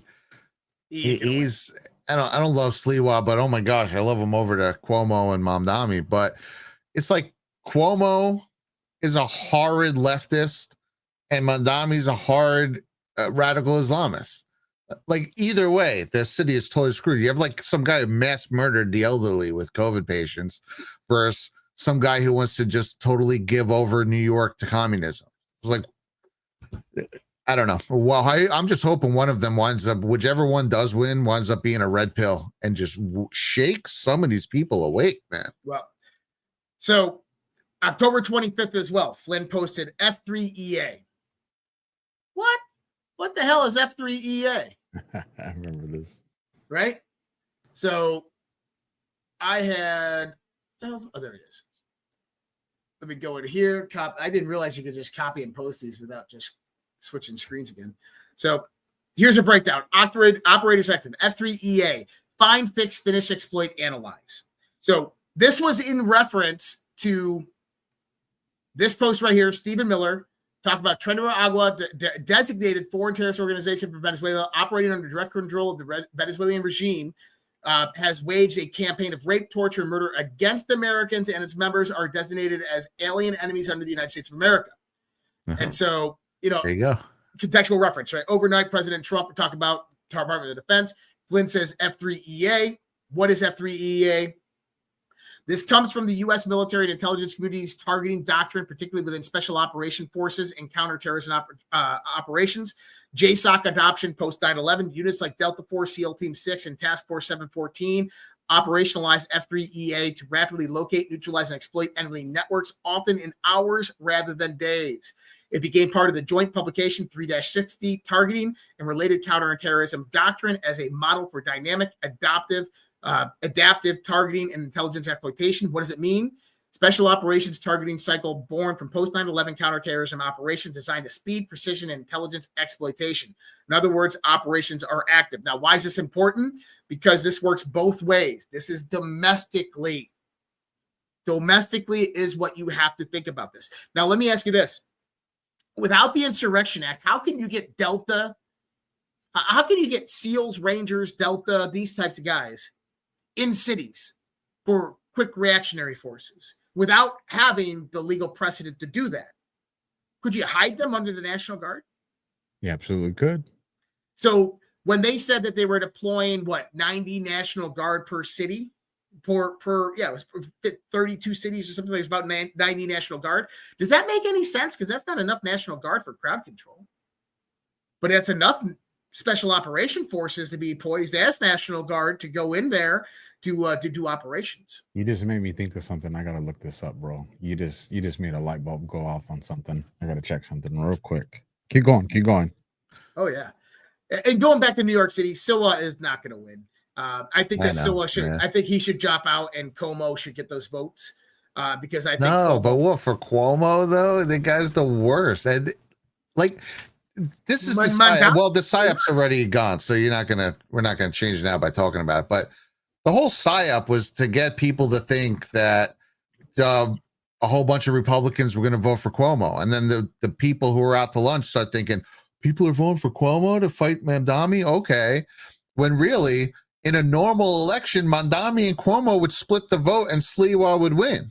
So that's where they succeeded with convincing conservatives who are out to lunch, who aren't read in like we are, that this is the thing. We got to vote for Cuomo. And then now is probably tipped the scales enough where that's going to happen. And it's you're just a New Yorker. You're a New Yorker. I'm a New Yorker. Other side of New York, though. Yeah. What are your thoughts? Who's going to win? I mean, I think Mamdani is going to win. If you had me to bet on it, I don't know. And again, the votes aren't. I think the vote in New York is very much cheated, and New Jersey. I'm not a like they flip the switch type guy. I don't think they're totally fake. I think they have to manually with operators steal it each time. But man, New York and New Jersey, especially New Jersey, is way more red than that it happens in the polls. And New York, it's like, right? You're from New York. I'm from New York. I'm a New York City construction worker. I know plenty of people who are probably considered the most cliche, crazy New Yorkers that you would see in a freaking TV show who hate liberalism, are pretty freaking vocal about it. They're not exactly nice about it. And it's just the fact that it goes so blue every time is just wild to me. You know, Donald Trump's not an apparition. I grew up with 1 million Donald Trumps. I'm friends with 1 million Donald Trumps. And it's just like liberalism was certainly not popular for the grand scheme of my growing up. So I don't know. I think they're between the psyops and the fact that the vote is still a little cooked there. Mamdani will win. What do you think? I think that it is a setup. What, like a setup to let him win and then like show everyone how horrendous it is? No, I think that if they're going to cheat, you got to do that with Trump in control and military intelligence watching. Yeah, well, they're definitely all being watched. I like if we see a large voter turnout of illegal immigrants, watch out. Well, you know, it's funny. That's a perfect segue to we had a little bit of a delta, not a little bit, a straight up delta right before the show. Speaking of voting and illegal immigrants, and you got Trump. He posted this. So this is 8:37, or no, this would be 9:37 p.m. So I guess right before we went on to terminate the filibuster. We can talk about what you guys, if you guys think that's a good idea or not too. But what he mentions here, he goes, not just for the shutdown, but for everything else. We will get all of our common sense policies approved. Voter ID, anyone? And make America great again. The Democrats will do it immediately as soon as they get the chance. Our doing it will not give them the chance. Republicans be tough and smart. Dems are crazed lunatics. They will not open up our country no matter how many people are irreparably harmed. So I think it's interesting that he talks about voter ID here, and November 2nd is Delta to this infamous November 2nd, 2018 post talking about the need for voter ID. This is a post where you're talking about the estimated percentage of undocumented immigrants over the precinct map from the 2016 election. It says, amazing what you discover when you research for yourself. And it says, if you cross-reference the blue areas with the illegal immigrants' high population zones, you might be shocked with what you discover. They totally map over them. And actually, I went ahead and I put this together. This is the precinct map from 2026. So, guys, everyone, look at the blue. And here is where the illegal alien populations go over. Wow. Right in all the blue areas. So again, you take it off, you look where all the major blue cities are, even look at some of the blue dots in the middle of the map, and boom. And then you got the illegal immigrations right over them. So again, so that's that's right there. That's a November 2nd Delta. And then again, this post was then again shared by Q just a few days later where they specifically say voter ID law is the death of the Democratic Party. And what's Trump talking about here? He's saying this is our way to destroy them. Do it now. Get rid of the filibuster. We'll have voter ID. We'll do everything, basically, is what he's saying with his post. So to what you were saying before, Josh, with X is now the boards. Trump's Truth Social is now the boards, and they're pinging the drops all the time lately. It's pretty wild. Well, here I'm back real quick before I disappear again. To the point you said, so Josh, this is where you sparked my mind. So, and I've been talking about this for a few weeks and we even talked about this. I think it was on DeathCon, quite a significant amount of time ago. Remember when we were talking about the artwork and the quote unquote posters that HSI and CBP and all them were putting out? We're like, damn, this is like circa like World War II type shit. Like the way they're doing it, and that's what you remind me of that conversation. But you also brought up, how do you get some of these special forces into these areas, right? Well, the other thing is, we know what is Border Patrol's trying to do this massive hiring, right? HSI is doing this massive hiring. I think they already said they had like 100,000 applicants or some crazy number like that. Well, we do a lot of, from the law enforcement side, you can get attached to a task force that's tied in with military units. Oh yeah, you can. So when you were talking right now, I said, can it work the other way around legally? So I started looking at it, and I'm actually going to do a post on this. This is wild. You can. Some of our elite units, now it's not a quick light switch flick. There's certain things that have to come into play, but there's certain military training and what I'm reading, going through this stuff, there's expedited ways of getting, let's say, like a Force Recon or a Delta or a SEAL into an elite group in like CBP or HSI, where they do these it's in other words, it's like your training here suffices for this, and there's these direct things that can happen to it. But as I'm reading on it, these are some of the things that come into play with those scenarios too, and it's words that we've been talking about a lot: the Insurrection Act, hybrid warfare, foreign armed infiltration, cartel paramilitary escalation, like all this shit we see that's unfolding right now. And I'll just read this part real quick. It says, this is the spooky fog area lawmakers don't tweet about. Could the president or Congress temporarily cross-deputize specialized military units, swearing operators as federal law enforcement under extraordinary authority, activate special statute powers tied to terrorism, cartels, and insurgency? The answer is yes, and it's based off all those things I'm telling you guys. There's a lot more to this, but long story short, this massive hiring spree is probably also a quasi cover to explain the numbers of military guys that are being probably put on with HSI and PPP uniforms as that coverall to explain it. So all of a sudden, if you have a unit of 20 guys here, 30 operators here, well, it's not going to raise alarms because you're like, oh yeah, well, they had 100,000 applicants. Yeah, they've been doing all these advertisements. That would be phenomenal camouflage to get your elite operators into these Leo units in a legal way.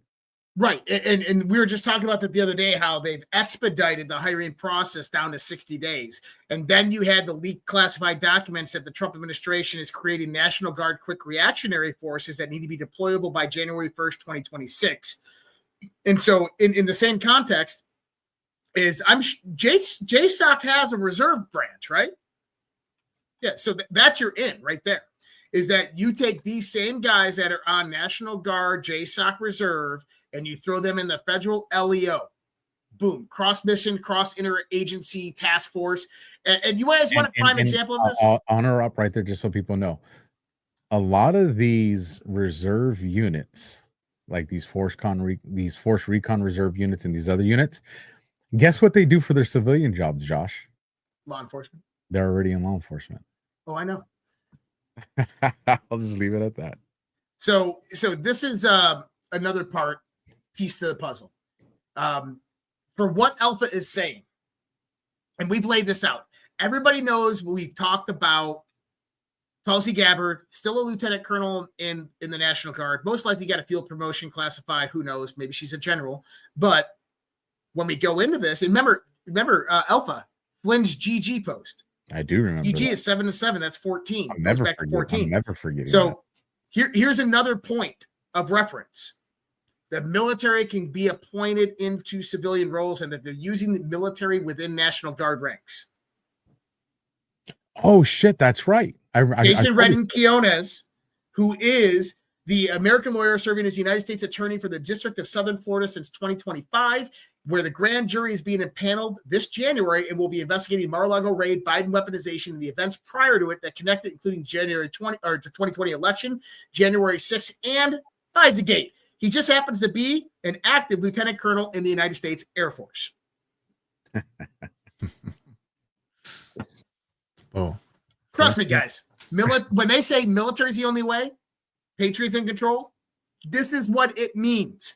It's not like, guys, we've already taken them all out. They're all clones and they're all overhanging and Gitmo. No, this is what it means. Not real. It's not real, though. No, the hurricane swept in. My favorite are the ones where they come out and they're like, Biden was executed on this specific day at this specific time. And like, based on what? Like, what do you mean? Like, this, like, someone actually, that means that dude, whoever, I see them all the time. Like, they actually sat down, wrote out a date, a time, a whole backstory. It's wild, dude. Because real raw news did that. Because it's an easy way out. It makes people feel better. It's easy content, and it brings a lot of clicks. And that's why. And that's why I always tell people when they're just, I go, well, real people were dying, because I guarantee you there's people in our audience right now that had their family members, probably wives, husbands, parents, kids, that over the last 4 years, when we're going through that whole COVID scenario, had real people in their family die in front of them. Mm-hmm. Now tell them that's theater. Tell them that's not real. Yeah, tell them your loved one died because we had somebody with a mask on, and that was the only reason. Now, granted, there are clones. I get that. We've been using clones for decades. Our government has always done that. But to say that everything is, and to excuse everything as that, it's irresponsible and it's lazy. And I agree at 1,000,000%. So nice to be around people who feel this way. Yeah. So, guys, it's why this Q show pisses off a lot of other Q shows, and that's okay. Well, remember, you heard it here first. You heard it here first. So with that topic, and I just saw someone saying that that this former 3-star general that is now retiring, it was just it was just hung for treason, and Real Raw News just posted that. But no, that's not real. He's actually still alive, but a former 3-star general retires amid tensions with Hegseth and Kane. That was 2 days ago. Oh, go back to the generals meeting. We just talked about all this. And we knew this was going to happen. I want to say he was one of Obama's generals. If you read that, if you open that article, I think in the first paragraph, I think it says he's an Obama appointed general. Yeah, he was an Obama appointed one. Yeah. Now we had something tonight, which was kind of interesting. I'm going to pull this up. Did you guys happen to catch Thomas Speciale confronting John Brennan? Yeah. I'll tell you what, man. No, I'm not going to say it on the show. Thomas Speciale, he confronted John Brennan right here. John Brennan gives him the finger and stuff. It's well worth a watch. Dan Scavino post. Brennan knew what was going on. He is a traitor. TikTok. Oh. Now, this is the interesting part. I'm in Central Time, so this is 11:59 p.m. 1 minute to midnight on November 1st or on November 2nd. So just think about that. Oh, damn, I did that wrong. So Scavino posts this 1 minute to midnight. They were supposed to go to my post, but he posted this 1 minute to midnight. Why? Think about what it means. 1 minute to midnight. Think about a clock, the nuclear clock. Tolls. 1 minute to midnight. As in, Moabs are inbound. He did this last week with Brennan as well. You remember, he posted before Comey was indicted. Scavino posted two or three times before Comey was indicted. He posted 2 or 3 times before Bolton was indicted. Now we got another one with Brennan again. Brennan indictment's coming. We could see Brennan's indictment this week, potentially even on November 5th. That would be absolutely incredible, man. It's going to make me go back to the list. That's what it's going to make me do. Also, a TikTok post. It's not directly involved, but it's talking about what 19 people are currently meeting in a safe room, heavily guarded. I would imagine Brennan would be one of those.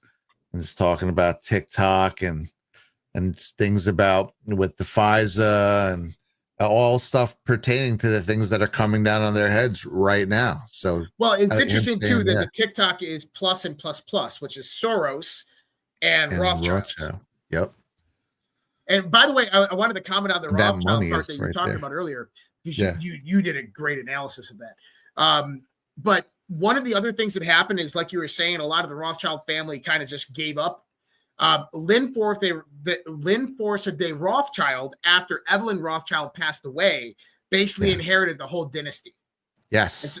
And so for everybody out there, a non-Rothschild for the first time in history controls the majority of the Rothschild dynasty. That is wild. Yep. Which means the Rothschilds have been severed. Yep. Yeah. And if you notice, First Lord Jacob Rothschild passed away, then Evelyn. And it's weird. Since this whole experience started, there have been so many of these big players who have either passed away or have been completely cut off over the last 8 years. In just an 8-year period. Wow. And Soros has been one of the ones that held on. Yeah, freaking Soros, man. But you know what? It's good because a lot of this goes back to Soros. Like you guys were talking about with tracking the bot farms or tracking these protests. And a lot of that money comes, it's a couple removed, but it comes from Soros, from the money that he gave the Open Society Foundation and from NGOs that he funds. And he needs to be around when this all goes down. Well, do you remember it was after Trump signed that executive order? What was it? It was 13848 or whatever it was that if you're associated with human trafficking or any of these things, it can take all you. That's when Soros moved his money over to the Open Society Foundations. Yep. Yeah, so, he did it right before the Q post. He did it like 10 days before the Q post started or something like that. And it's interesting because Soros, I don't think it's Soros. Soros, I think, is 92 or 93 years old. The dude's like Joe Biden. I doubt it's Soros. It's Alex, and then there's a group of people behind this, right? But Lynn Forsythe Rothschild and Soros, that is your combination. That is the connection to your family Y. I described family Y back before. Family Y becomes the Sassoon and the Rothschild family converging with the Vatican, and that's your family Y. Soros became the figurehead for that, absorbed much of their business dealings, became kind of the heir apparent of much of that, with Lynn Forsythe Rothschild coming in there and then hijacking it. So kind of family Y you want to look at is Lynn Forsythe Rothschild now and Soros. The Vatican, I believe, has been cut off. I think the Vatican has been re-infiltrated by the Patriots, the good guys. We saw this in September when the Knights Templar were let back in after 700 years. That wouldn't have happened under a black pope. That wouldn't have happened in a black church. We have the Pope, out there for global warming, praying over ICE when ICE is out doing raids. I love it. I think that the Pope is, I know he's woke and I know he's talking some woke-ish shit, but I think that he's just playing a part, people. That's just my thought. He's also done cool stuff too. When you look back, he's an enigma, man. It was like weird. Remember when he was first going in, I was looking into him and there was woke stuff. Then there was also seemingly cool stuff. So who knows? And that lends itself to your theory for sure. I was going through that post that you off your decode. You sent me down a freaking rabbit hole, Brad. It was good. I was curious because we used to do back in the day, man, when it was real and live and happening. I'll bring it up so people can see. So when you go to 102, right? He's still on it. Yeah, I am. Dude. I've been going schizo, dude. Yeah, people that if you're watching my screen, you're probably seeing me do this. I've totally been going schizo. But when you were talking about, it's messages to the people that are operators. When you and remember, I told you went to November 5th.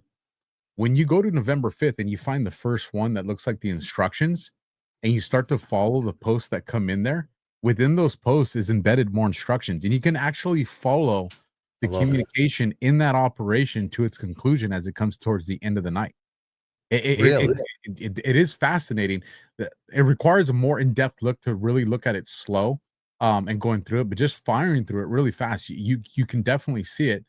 And there was one of the ones that caught my attention. Let me see, it was further down.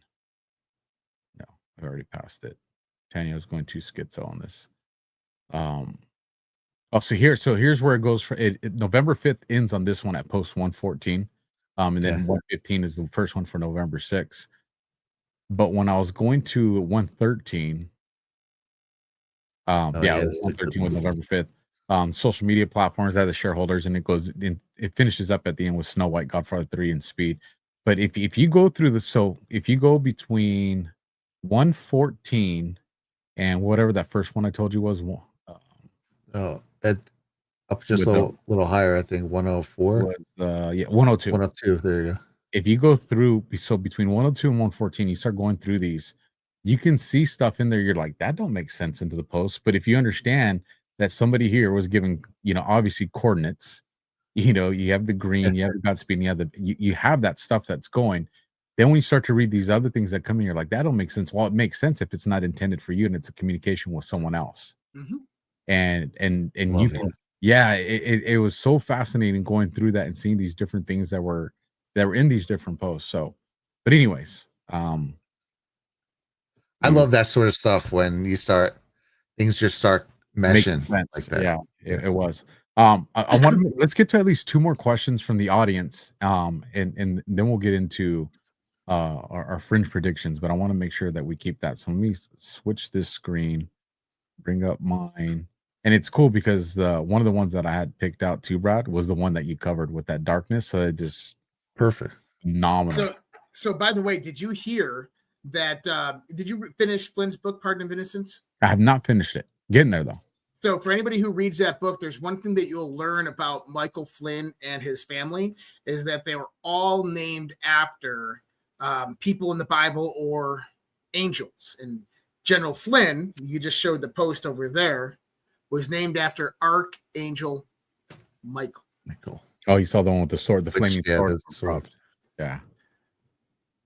Just saying. Do you remember when people were trying to do like a dig on Michael on General Flynn, and they showed a thing of him reading a prayer to the Archangel Saint Michael, and they were like saying, "Whoa, he's doing this, and this is satanic, and all this." Oh, the 1,000 points of light.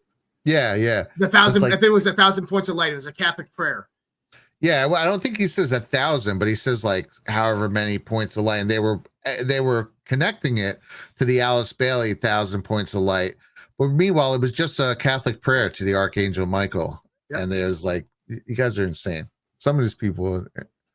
Well, speaking of what you mentioned, Josh, right now, you remember the show we did with Patrick Byrne? Yeah, the one that there was a phone call that came shortly after, and it was like, it's already live. Oh God. Yeah. Well, Brad, did I tell you that? We did a show with Patrick Byrne, and the next, like a few hours later, Patrick Byrne calls me. He's like, "I hope you didn't publish that show. Tell me you didn't publish that show." I'm like, "No." I'm like, "Yeah, we already published it." He's like, "Shit. Oh well, guess the secret's out." So he gave up back end information. There's information in there. Well, here's what I'll say to that too: is he's brilliant. He is. He's absolutely he's a very smart man. And part of me doesn't think that was an accident. I think he was going through the motions of an accident. But this was prior to the 2024 election. Or no, this was right after the 2024 election. Well, here's what I'll say is we got to watch that show again because there's some relevance to that's it's relevant now. And for those that don't know, you can go watch it on my channel or Josh's channel and just look at the shows. It was just me and Josh, and it was with Patrick Byrne. But here's I'll bring up this post, and then maybe that's something that we can talk about next week and give people a little bit more insight to what the hell are we watching this show for. It'll make sense when we talk about it. This one comes from Switchboard Op from Dan Scavino's post with "Can you feel it in the air tonight?" The timestamp is 1:05 a.m. Go see what Q post number 105 says. November 5th, Delta, 8-year Delta approaching. Now the music video is 4 minutes and 55 seconds. Post 455 kind of has some relevance because it refers to the deltas and the timestamps posted 12/23/2017, another 8-year delta upcoming. But now if you break up the minutes and seconds values, 455 length of the video, and go look at Q post number 4, October 29th, 8-year delta and Wednesday, basically says how POTUS is insulated.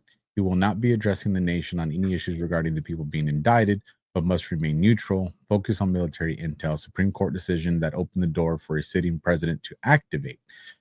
Q post number 55, 11/2, another 8-year delta next Sunday, which is today. Most of us know this post. Look to Twitter. Exactly this. My fellow Americans, the storm is upon us. God bless. And there was some interesting goodies in here. And I wanted to see if you gents wanted to make any comments to those. And I had played that Dan Scavino one on my show too. So I love when people see these things and we're all operating on that same wavelength. And shout out to Switchboard Op on this particular question. So with that, I'll give it to you, gentlemen. Is the music video they're referencing that's from one of the posts? Yeah, it's the music videos from Scavino's posts is the In the Air Tonight. In the Air Tonight. Yeah, that's what the one he's playing. So, but he posted at 1:05 a.m. So that's what took them to Q post 1:05. I mean, I like it. Yeah. So I posted this in my thoughts on it. Is it simple? I don't think it's a lot of that, like that trail blazing. I think that it's meant to be much simpler, at least in my thoughts. So, I mean, I've done that before where I follow the board post from here to here to here to here to here to here to here, and that can happen. But it's simply derived. I don't know. Hard to say. Maybe they're communicating with long strings like that. Maybe they're not. My thoughts is they are very busy, a lot going on, and so they try to keep it simple. They teach you a level of engagement, how they're going to engage with you, and then those are how comms come in. Like watching Flynn's videos, you get flickers and blackouts at certain time points. You get Trump posting at midnight and Flynn posting at 5 a.m. and there's cross correlation and context between those posts, and they both directly relate towards a series of Q boards that tell you kind of what's in store, what's going to happen, and what's going on. And they consistently do it over and over, so Right. it's a recognizable pattern. Exactly. Yeah. Yes. Yeah, I agree with you on that. You want to add anything to that, Brad? If not, I'll get into the next one, and then we get into our fringe predictions. No, I agree with that. I think a lot of them are very straightforward. All right. Well, then you'll like this one because this one's not necessarily a question about the boards per se, but I thought it was pretty interesting. I was like, maybe I should put some pressure on Brad and Josh while we're Now, bro, only questions about the boards from now on. New rule.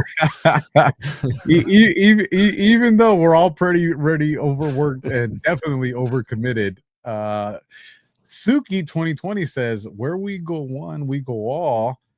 The world loves President Trump, peacemaker in chief, or Energizer Bunny in disguise. Missed Alpha, but you guys are great. Q and Coffee show coming up for the early birds. It looks like they want another one, folks. It looks like they want another one. I brought it up there not to put you guys on the spot, but just to seed it out there, and time will tell. I will tell this to the audience. Each one of us has so much work on our plate, in addition to our families and our loved ones. We would do it all day, 24 hours a day. But we also need to make sure we don't neglect the people that love us and allow us to do these shows. But I will say this, me and these gentlemen will talk, and we'll see if maybe sometime in the future, as we balance things out, work things out, maybe there's a potential for an early one. We'll see. to be determined. Yeah, and also too, Brad and Josh are like, no, bro. double as an early, No. your early Monday show. So Alpha, I got to point this out because I think this is funny. So you're talking about the Flynn interview.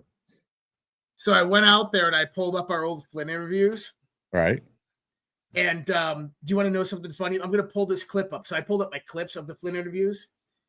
And I'm just going to play this clip. And I want to see if everybody notices what I'm noticing, which is kind of funny.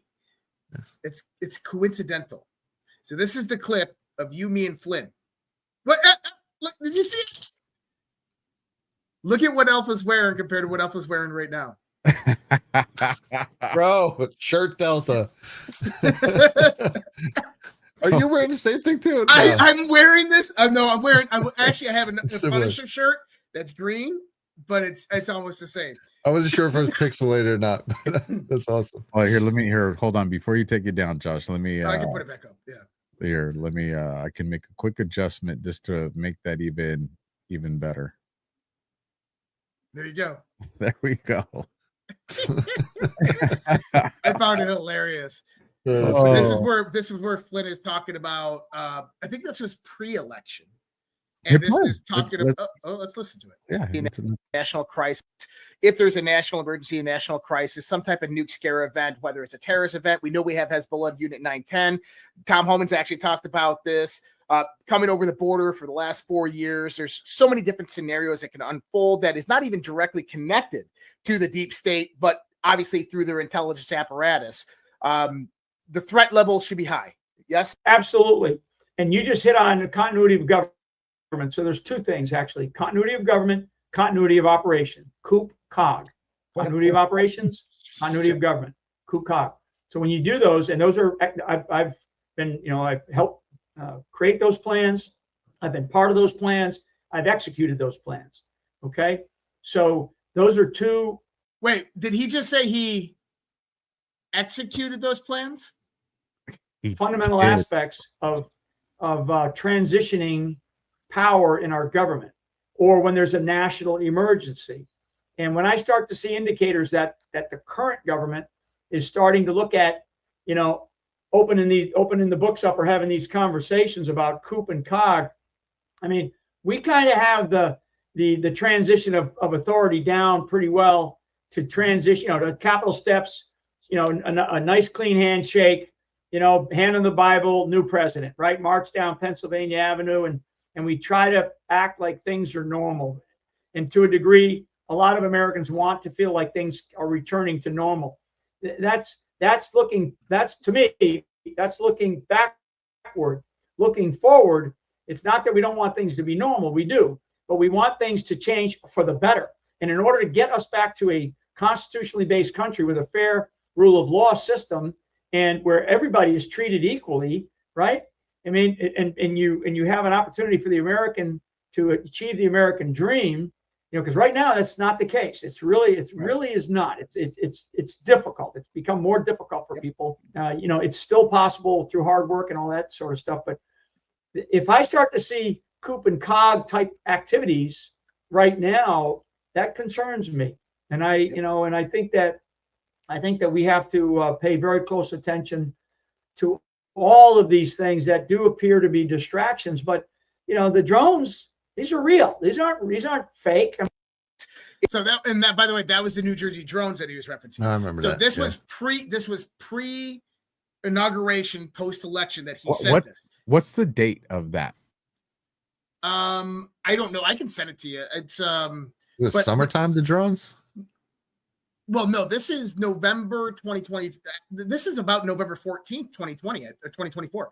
But here's the key I want to point to everybody.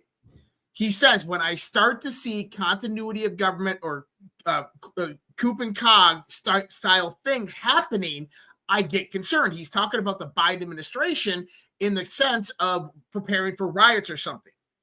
Now, fast forward to the Trump administration almost a year later after this, and what are we seeing?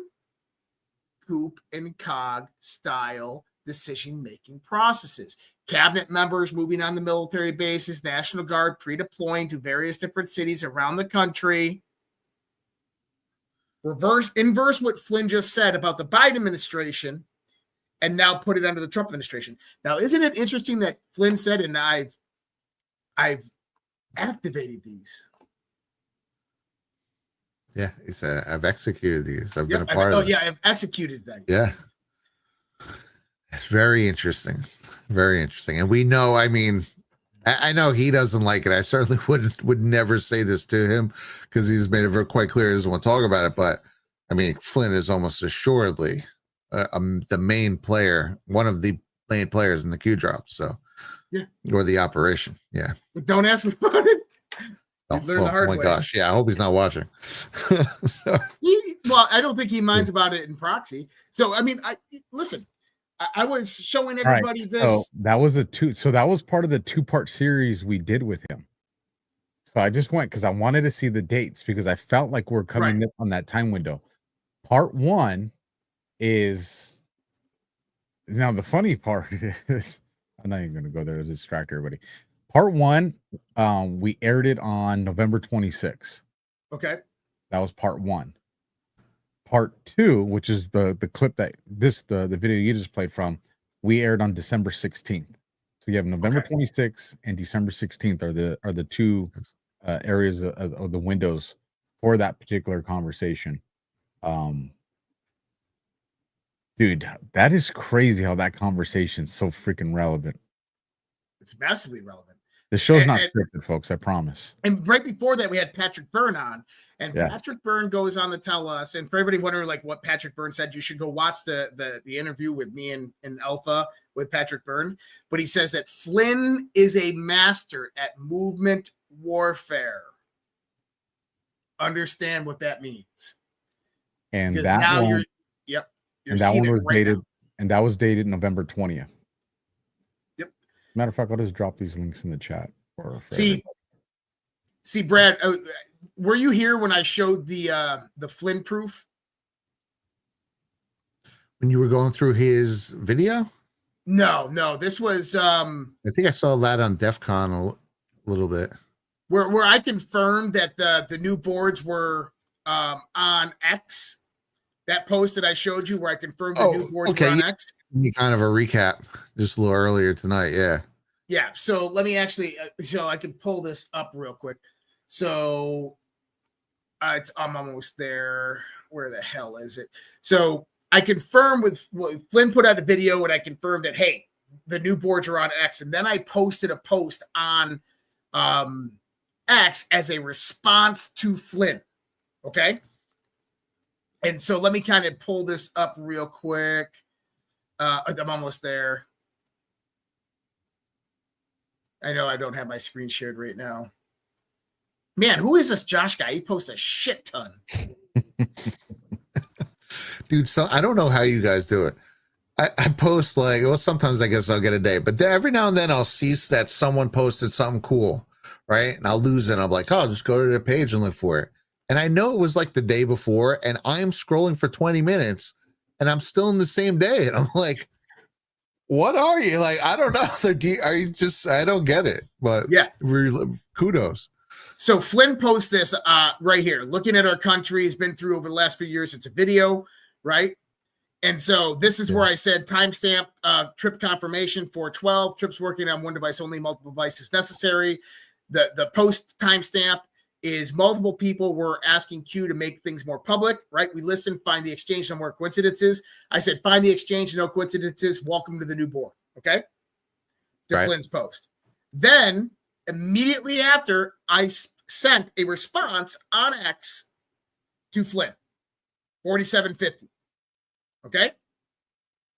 Which is, hold the line, Patriots. Patriot, a person who loves, supports, and defends his or her country and its interest and devotion. A person who loves their country and, if necessary, will fight for it. A person who vigorously supports their country and is prepared to defend it against all enemies and detractors, etc. Right? So this is what I'm saying. Flynn won't tell you in public, but he will tell you in comms. If you give him the opportunity, he will. Yep. If you give him the opportunity, he will. So this is a few days later. Flynn reposted my review of Pardon of Innocence and says, thank you, Joshua. Along the road of life, we learned that prayer is the most powerful weapon system known to man. Psalms 23. And this is my Armor of God video. Now he posts that at 8:02. So go in here, and I'm just going to pull up 8:02. So he posted that at 8:02. Now, what was that one message I sent to him? The definition of patriot, right? Patriot, yep. Oh, Post 8:02. That's awesome, dude. Yeah. Patriot. And this is the way. I mean, they taught us to communicate like this, so that's right. They know we're going to look for it. This way, that's an easy way to give us a confirm. That's right. But so Flynn won't tell you in real life, but he's going to comment to you if you understand how they communicate. Oh yeah, 100%. Yeah, and I've seen enough to know that it's definitely the case. I was just saying that joking around because there are people who there'll be 5 people already have asked him, and he's pretty vehemently been like, absolutely not. That's ridiculous. Oh, plausible deniability. And then the next guy will be like, hey, you guys, do you know about that Q stuff? Are you involved? And I'm like, you jerk off. This guy just said 8 times in a row the last month. No.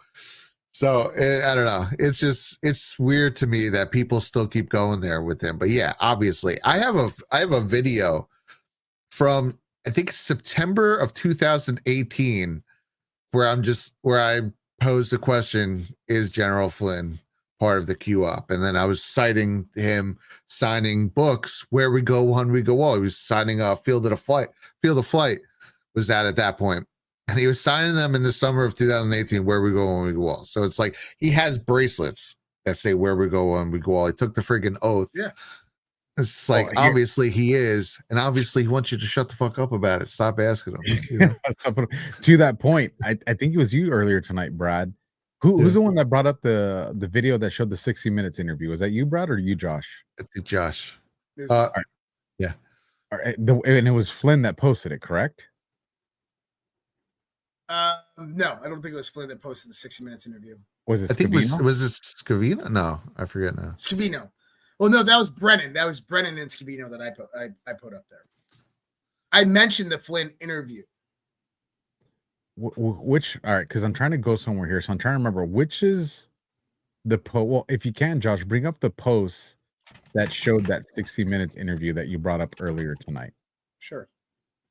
Because it was from someone's quote post, I thought. I didn't bring up a 60 Minutes interview. That must not have been me. Well, I think you just mentioned it. I don't know if you mentioned the post, or you were saying that it was a sharp. No, it showed it because it was a video. Oh, I know you're talking about Flynn's video. Yes. Where he had the map. Yes, that's the one I'm talking about. Oh, okay. Yeah, bring that one up because it goes into the 60 Minutes and it's immediately Trump's face. Right. That's actually the first thing that came up when I pulled it up. Oh, how interesting is that? Here, Josh, it's right here. So you're talking about this. Oh, I had to share my screen, guys. All right, now just play from the beginning, just to that first part to where it goes to where Trump's talking. This is the wrong one. That's the wrong one. Hold on. This guy posts so damn much. He does, and this is on a. There it is. They spied on my campaign. There's no real evidence of that. Of course there is. It's No. all over the place. You got the map. Leslie, Sir. they spied Let's on my get to campaign. Trump. Go to pause it there now. Government, the federal government, Oh, everybody the saw United it. States anyway. intelligence community, elements within it, Is the most senior pause it, law Josh? enforcement organization. What's that? I was just saying to pause it. So it shows the map, which we talked about, which goes into that post. Mhm. And then it goes immediately following the map, it goes into the screen that shows 60 Minutes with Trump's face. I'll have the time right there. 60 Minutes in Trump's face. So map, 60 Minutes in Trump's face. And this is from the video that Flynn created. So now go to post 60.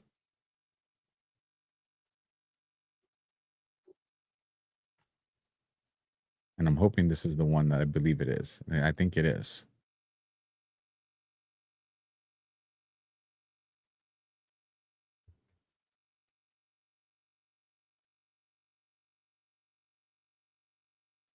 You can count the people who have a full picture on 2 hands. Of those, less than 10 3 are non-military. Why is this relevant? Game theory outside a potential operator has been dialed in an order specific to his or her mission.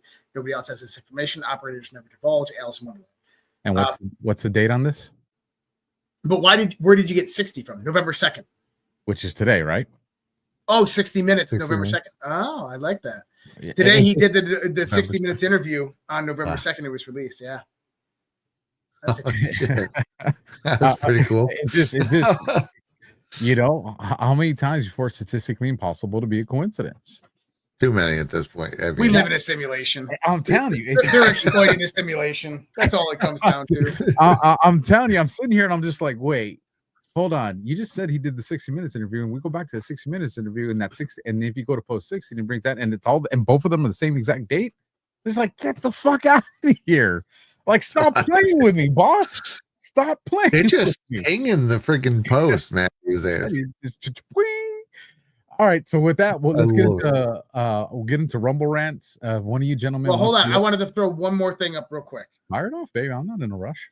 Marjorie Taylor Greene obviously was just on Badlands, right? With Shipwreck. She sure was. Yes, she was. Now, interesting enough, this was a video. Marjorie Taylor Greene, right here. She goes, "I look forward to joining the ladies on The View on Tuesday." You go here, 44 seconds long. In Washington are starting to say, my constituents, they're starting to remember why they're there. Yeah. Because you don't get there without people putting you there. And remembering that those same people, they're starting to remember why. And the reason I'm rewinding this, because I want you to see something. The shirt. Yep. Look at Whoopi's shirt, people. Badlands, we have shirts. Yep. Wow. Ghost in the Machine. Someone in her wardrobe must be a white hack. So that was my question. She's the worst. She's been friends with Trump for years. My question is, have we confirmed that that's a legitimate sweatshirt and somebody didn't go and superimpose that? No, that's legit. That's real. Yeah, that's legit. That's real. That's legit. So Whoopi literally wore the Ghost in the Machine sweater. So someone tracked down what it was from. It's got to be like a Halloween thing or something. Yeah, it was something like that. Yeah, it was something mundane, but nevertheless, absolutely. Yeah. Yeah. Hopefully, Marjorie Taylor Greene got her rabies shots before going on there. That's just it's rapid. They suck. It's Cab Calloway, right? And Coco the Clown. Yes.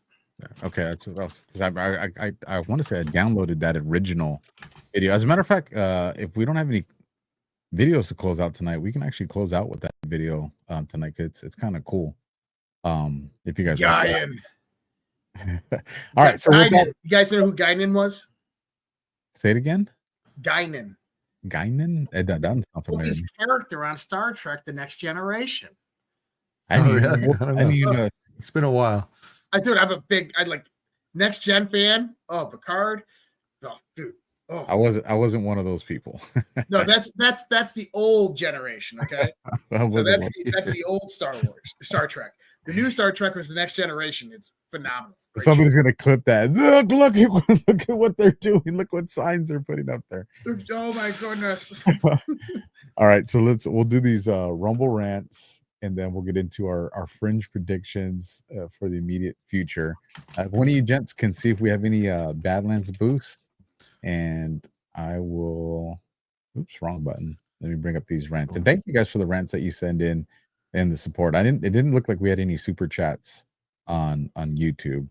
So, but wow, we got some heavy hitters. All right, $10 come in from Concerned Grandma 4. Love you guys. We love you too. Thank you for that. $50 coming in from Boom Diggity. Love these three amicus. That's what you did there. Very slick, very slick. $20 coming in from Andy Pearson. The information the three of you drop make the best podcast. Thanks for making it possible to never need to turn the news on again. You think this shutdown will be how Trump redesigns Snap? I absolutely subscribe to that possibility. I think that Josh laid out there today in the conversation we had around it kind of puts us in that direction.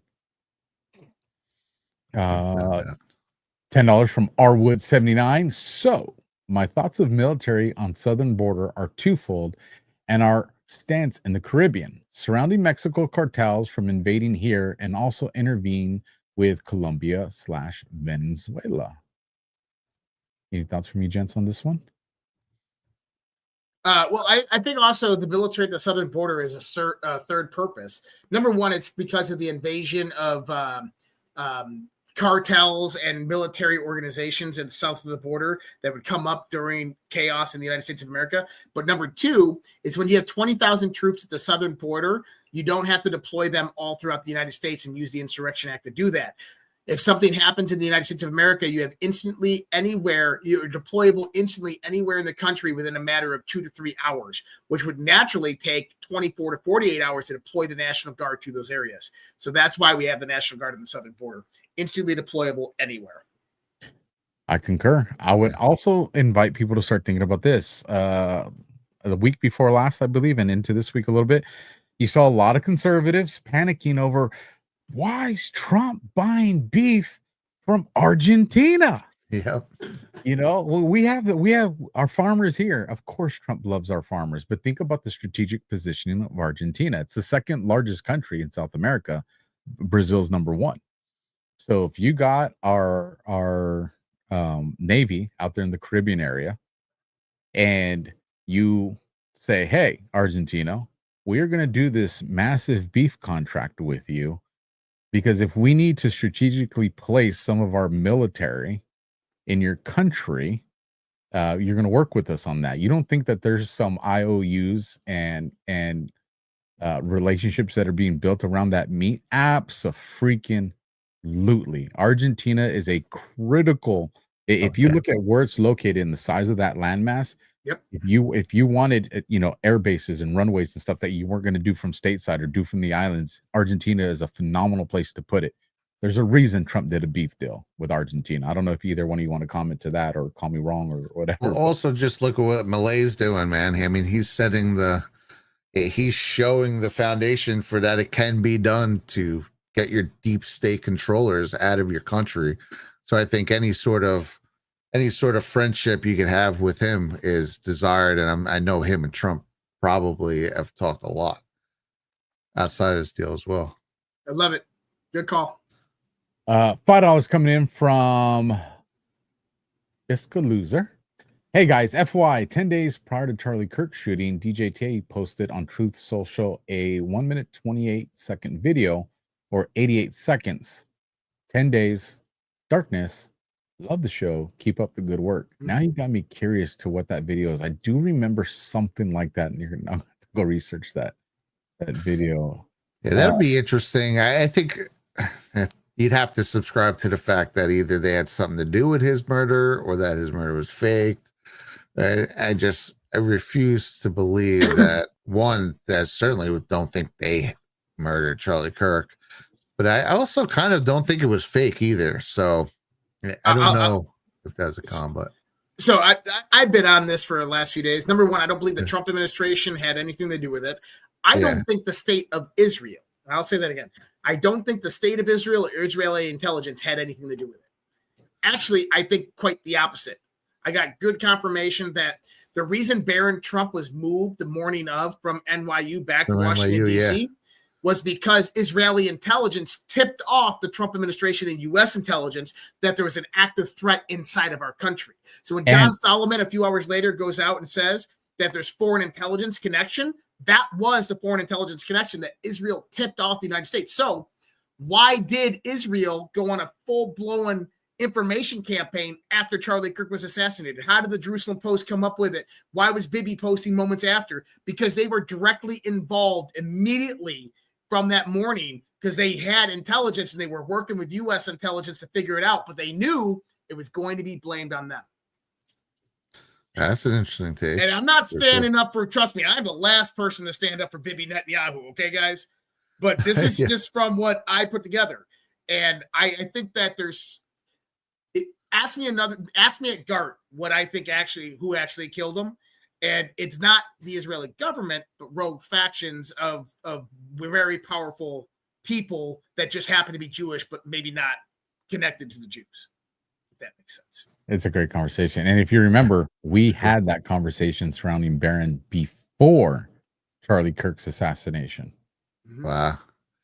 So yeah, the whole thing, man, I've ran the gamut through my head so much with the Charlie Kirk stuff. It's like, I think I just realized that I don't really know what happened because there's so many possibilities, and then so many things make sense for a minute, but then there's things that kind of knock them off the table. So I don't know. The whole thing is shady as fuck. That's all I know. I'm with you. Bisco Closer, do me a favor too, though. If you can get that Truth Social video link and clip it in the comments, I want to take a look at it too, if you don't mind. Next one, $100, big old Benjamin, coming from EWK Roos. Love y'all. Please keep exposing Islam. I had a Muslim patient who would boast Islam will conquer the world, and he believes it. I've since dismissed him for offending others. Wake up, America. Well, then you're gonna like the video I'm gonna put out tomorrow. It's gonna piss some people the fuck off. I'll tell you that much. Let me know if you want me to tag you in it. If you got an X handle, EW, let me know, and I'll tag you in it, man. But I'll tell you right now, it's there's a video. It's gonna piss some people off tomorrow. I'll say that. You guys want to comment to that at all? Well, I'll just say a quick comment. One thing I've gotten a lot. I got this a lot after I posted my first 9/11 video in 2019, and then after Codex 9/11. Not as much after Codex 9/11, but some people I've gotten where they take it as it's some sort of, oh, Islam is benevolent. We set them up, like as if it's absolving Osama bin Laden and all these people over there. Definitely, that's not the case. I think there can be a case where this is radical Islam. Yeah, maybe we helped fuel the fire, but it definitely freaking exists, and they are definitely creating real chaos all across the world. So, I think radical Islam definitely needs to continue to be exposed for what it is. Yeah, and I'll say this before you go real quick, Josh, is it's going to be a spicy video, but it's also something that we do have to navigate because you also don't want to fall into the trap of what they want. Remember, they want full-blown biblical wars. They want religious chaos. So it's one of those things where you have to put out the information so people are aware of the threats, but you also can't deliver it in a way that gives them the ammo they want, because that's what they want. They want, Muslim against Christian, Christian against Muslim, Muslim against Jew. That they want that. They need that. So it's having these conversations to get ahead of that, but not feeding the fire that they're trying to stoke too. Go ahead, Josh. Well, yeah, I mean, what do you got? You got immigrate, replicate, eliminate. That's Muhammad's 3-point strategy. And that's what you've been seeing in the United States of America that's really now being curved. But if you want to look at a place that they're at stage 3, look at the UK. They immigrated, they replicated, they took over towns, and now they're trying to eliminate with youth violence. And it's going to get worse in the UK, and this is why they're most likely going to move to civil war. But I think that the United States of America, that's the focus right now, is this is the next point that is going to be a problem. And you had Trump that's coming out now talking about protecting and defending the Christians. You brought up Niger. Yes. Other locations, and that's a big deal. Another $100 C note from EW. Is it EW Cruise or EW Cruise? Okay, EW Cruise. Just want to make sure. Josh, off topic. I saw an article. India will accept silver valued at 10% gold value for bank collateral effective April 2026. What are your thoughts? Silver value and timeline? God bless. Eric. Buy gold. So one thing that you never hear is the Trump administration mentioning silver. You hear gold. Now, silver is naturally going to follow gold, but there is a rebalancing of gold's price that's happening right now. Silver, I think that we're at about $40-something an ounce, $30 to $40. 48. $48 an ounce. I think that we're going to look at a top level of maybe $120, $150 for silver. The reason I say that is because silver is controlled by the paper silver market, SLV, and that's typically controlled by the custodian of that paper silver market. Now, does anybody want to take a wild guess who controls that paper silver market? No, It used to be JP Morgan Chase. Today, it's BlackRock. And see, all they have to do to bring the price of silver down is flood the market with paper silver. Basically, they say, hey, we just got 1,000 tons of new silver come into our vault, and so we're issuing more silver, and then that silver price crashes. And they've done that systematically for the last 60 years. They're going to do it again. The reason being is because the majority of consumer electronics industry works off of silver. It's an industrial metal. Once the industrial metal price starts to get too high, production and manufacturing costs get too high, and that means that the price to the consumer skyrockets. Well, you can't have that in the world. So BlackRock, being a company out there that owns all companies, they lose bottom line. So eventually that silver price is going to come back down. And it'll come back down artificially through a flooding of the market. So I think that we're looking at maybe 120, 150 high level price max. That's where I'd be selling if I was in on silver. But I would buy gold because I think gold it has a lot more top line. Yeah, but is this saying that you can sell silver to India? What does it say? To India for 10% of the gold price? They'll accept it for bank collateral. And collateral. I mean, this could be a way for someone to make some real money. Right now it's at like $48 to 4,025. It's like a 1 to 80 ratio or something. So if you could sell it at 1 to 10, I mean, shit. It's an 80 to 1 leverage ratio.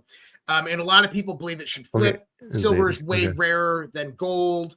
But it's just not going to happen. It's an industrial metal. And so it's eventually going to recorrect itself. I'm just talking about ripping off India while they're doing this. Yeah, I don't know. I got a lot. So Eric, send me that article and I'll take a look at it. But if there's one thing that you should be buying more of gold and Bitcoin, it's of gold and silver, it's Bitcoin. And Bitcoin right now is probably going to come on down to probably the 80s, the 90s levels, the low 80s, 90s. Yeah, buy the dip, baby. Buy the dip. People don't realize, people get so freaked out when things like stocks or crypto, where they start going down and they have a little bit and they're freaking out because they're seeing the money they put in a dwindling. But it's like the big money investors pray for these dips. This is what they wait for. And then all the scared people sell their stuff off and it goes even lower. And then the big money comes in, they buy a whole bunch cheap, pops it back up, and they make money. You should be, I mean, if you really want to invest in crypto, you should be dying for it. This is your moment right now. Wait for it to bottom out. Bring that shit back to 10,000, baby. Oh man, dude, I wish. Please. 3,000. Remember when it hit 3,000 was like 2019 or no, it might have even been during the pandemic. Don't get me started.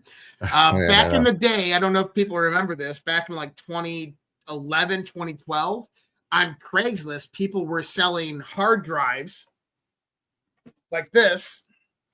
This was your Bitcoin. So this was a cold storage wallet. This was a Bitcoin wallet. And you could buy them on Craigslist, loaded up with 200, 300 Bitcoin for just a few $100. Damn, dude. Damn. I want those days again. I know, man. Where's the timer? Where's the looking glass? We need it. Yeah, I missed that train. Dollar for dollar ZBM. So is the Killary that we see these days, is it the legit original Killary? And you can't tell me that Fetterman is indeed the original Fetterman. Love you guys. Big Idaho fan watching. Yo, Fetterman might be an op, dude. I mean, he still votes left wing, right, most of the time, but good Lord. Uncle Fester, bro. I call him Uncle Fester, bro. Yeah, get that dude a light bulb. There's definitely some interesting stuff surrounding Fetterman. I mean, a lot of people, because you guys know I'm relentless against Thomas Massey, and a lot of people bring me the old photos of Massey versus the new ones here. You know, I can also say too, you know, when people lose a significant amount of weight, it does change the way they look, you know, dramatically. Like you're talking about significant differences when people do. So, you know, as far as Hillary, I do think we are still dealing with the original Hillary. Now, with that, I don't evil think never dies. She'll be 107 before she goes. I don't think she lasts past Trump's administration. I think, probably not realistically. Yeah, she's really going to pass away here soon. I think that they're going to come up with some exit strategy. That's what I think they'll be doing. We'll see. Dang, Eric's on fire. $100. It has been rumored that America, the world, must go through a near-death type experience. Thoughts? Please, i.e., nature of events, duration, time frame, anticipated effect, blessings, all. Well, we could say. Well, let's answer that one when we do the fringe, the fringe predictions. When we do the fringe predictions, we'll come back to that one, Eric, because that'll fit perfect into that. We can even start off with that one. Dollar for dollar, the meerkat, doing the rest as a boost so you can keep it all. It's up there. All right, so it looks like we do have a boost that should be waiting for us. Thanks for that, meerkat. Dollar for dollar, Keith O'Higgins, bot tracing and geofencing is wasted technology when the lawfare doesn't justify any unsealed indictments. High-tech copium in the hands of wimps till full disclosure, not soft. Not soft. You guys got anything towards that one? I was waiting for the very joke in there, Keith. Freaking Keith O'Higgins. Yeah, love you, man. Can't come at us serious when we're waiting for the joke. $50 from Lestone, less 169. Do you guys still trust Cash and Bongino? I absolutely do. I speak for myself. I don't know if Brad and Josh. I do too, no matter what Kyle Seraphin says. I listen, and I know I get messages from people all the time. Kyle's my friend, and I know the public opinion for him, but he is my friend, and we disagree. We definitely disagree. But it's okay to disagree with friends. I mean, dude, you can watch 10 programs on Badlands alone and get 6 different thoughts on the same situation. I think that's the healthy way we move forward. The Q drops wanted us to move free thought, right? I would say this. Consider this. Just consider this. No, I should. No, yeah. No, don't do it. Speculation. Okay, folks. Pure speculation. That's the disclaimer. People might not be who you think they are. Is if Cash and Bongino would have came out and made some of the terminations they're making now, i.e., this list of names that Kyle keeps putting out there, if they would have did that at the front end, Congress would have been breathing down their neck as to why you're doing that. And you're operating outside the scope of your duty. Of your duties. This is retribution. You guys aren't in here. This is a revenge tour. All that's the exact narrative that would have went down. But if Cash and Bongino had somebody that was just pissing them off, pissing on all their work, talking all this smack, and just kept bringing up FBI people that need to be fired over and over and providing the receipts for the reasons why they need to be fired, and forced Cash and Bongino to have to look into these things because they've gotten so much play in the public realm. And then they're like, well, dang, we do have to fire this person because they were tied to the Mar-a-Lago raid. We do have to fire this person because they have infiltrated their way into the flight crew of Cash. We do have to fire these people because they did get promoted to a position that gives them more clearance and authorization over more people like Jensen. All of a sudden, because here's the thing, folks. If you look at the list of names that Kyle's put out there, those people are all getting fired. So is Cash and Bongino conceding and taking a knee to what Kyle's putting out there, or is Kyle going after the people that Cash and Bongino need him to go after so they can have righteous and legal reasons to go fire these people? Speculation. So is he going to fire his girlfriend? So the speculation. Because Kyle's going after his girlfriend. It's just a top cover. That's my speculation. Top cover. Equal hatred to everybody. Equal. I hate That's Kyle Seraphin. I don't know much about Kyle. I think people are definitely tasked with falling on the sword sometimes. So that too. And I'll say this, it's he's seen my kids, I've seen his kids, and father to father, that's something special. And whether you agree with someone or you disagree with someone, I will say he's a phenomenal father. He's a phenomenal husband. And I respect him for that. And when a lot of people weren't there for me, he was. And that's, I think, loyalty and that's friendship. Important, dude. Dude, that's like that famous Trump clip because one day I want to lose it all, because that's when you really find out who's there for you. And it is the freaking truth, dude. The people, everything he lays on the clip is so true. You down and out, the people who you thought would be right there, literally just throw you to the side. And then there are people who you never expect who got your back when you're at your lowest. Some of the people you think are going to come rescue, some of the people you think are going to come rescue you, they are cheering on your destruction. Yep. It's the wildest thing, dude. It's so crazy. Yep. It's crazy. So there's our rant for that one, less 169. $17 from Miss Rhea, Freedom Fighter. Love this show. Thank you. And I hope you're doing your weightlifting there, Freedom Fighter. $17. What do you think about the 5th of November? I think we did cover that pretty good in the show. Yep. And that wraps us up for that one. One of you fellas want to bring up the... Yeah, we got Dave. I can bring it up. Yeah. Unless Brad's already got it. Yeah, I have we have a couple going back to right after last week's show. Oh, bring them up. Yeah, we got a new one for tonight from Dave. Yeah, and I got this one says he was talking about Bannon's talking about the 22nd Amendment, and was saying that his understanding of it was that Trump has had one term when he left the presidency in April 2020, in 2000. He devolved the executive branch. The last 5 years are a continuation of his first and only term. So 2028 would be term 2. That's an interesting way of looking at it. I haven't heard the Bannon breakdown. I know people were talking about it, but I don't know if you guys think that.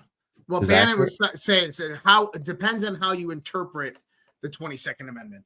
I don't know if that interpretation is kind of where I would have it. I looked at it in different contexts. Is number one, is Trump really didn't have a presidency from 2016 to 2020 because the country was infiltrated by an insurgency that was stopping him. Impeachment, Mueller investigation, so forth. So he actually didn't have a first. Yeah, he really didn't have a first presidency. And so if you want to interpret the 22nd Amendment, we can go back to that. That Trump really didn't have a first term because it was impeded and infringed upon by an enemy. I think that's what Bannon was trying to talk about. He definitely hit that because he goes, we will define those terms. And I think what you guys just outlined right there is going to be part of that definition, that it was not a presidency. Correct. Define term. We will define those terms. Define term. Exactly. Yep. Exactly. They owe him another term. Yep. Then here from Diagram 70. I think this one's first. Blessings, Alpha and Josh. So grateful for how you educate and inspire us.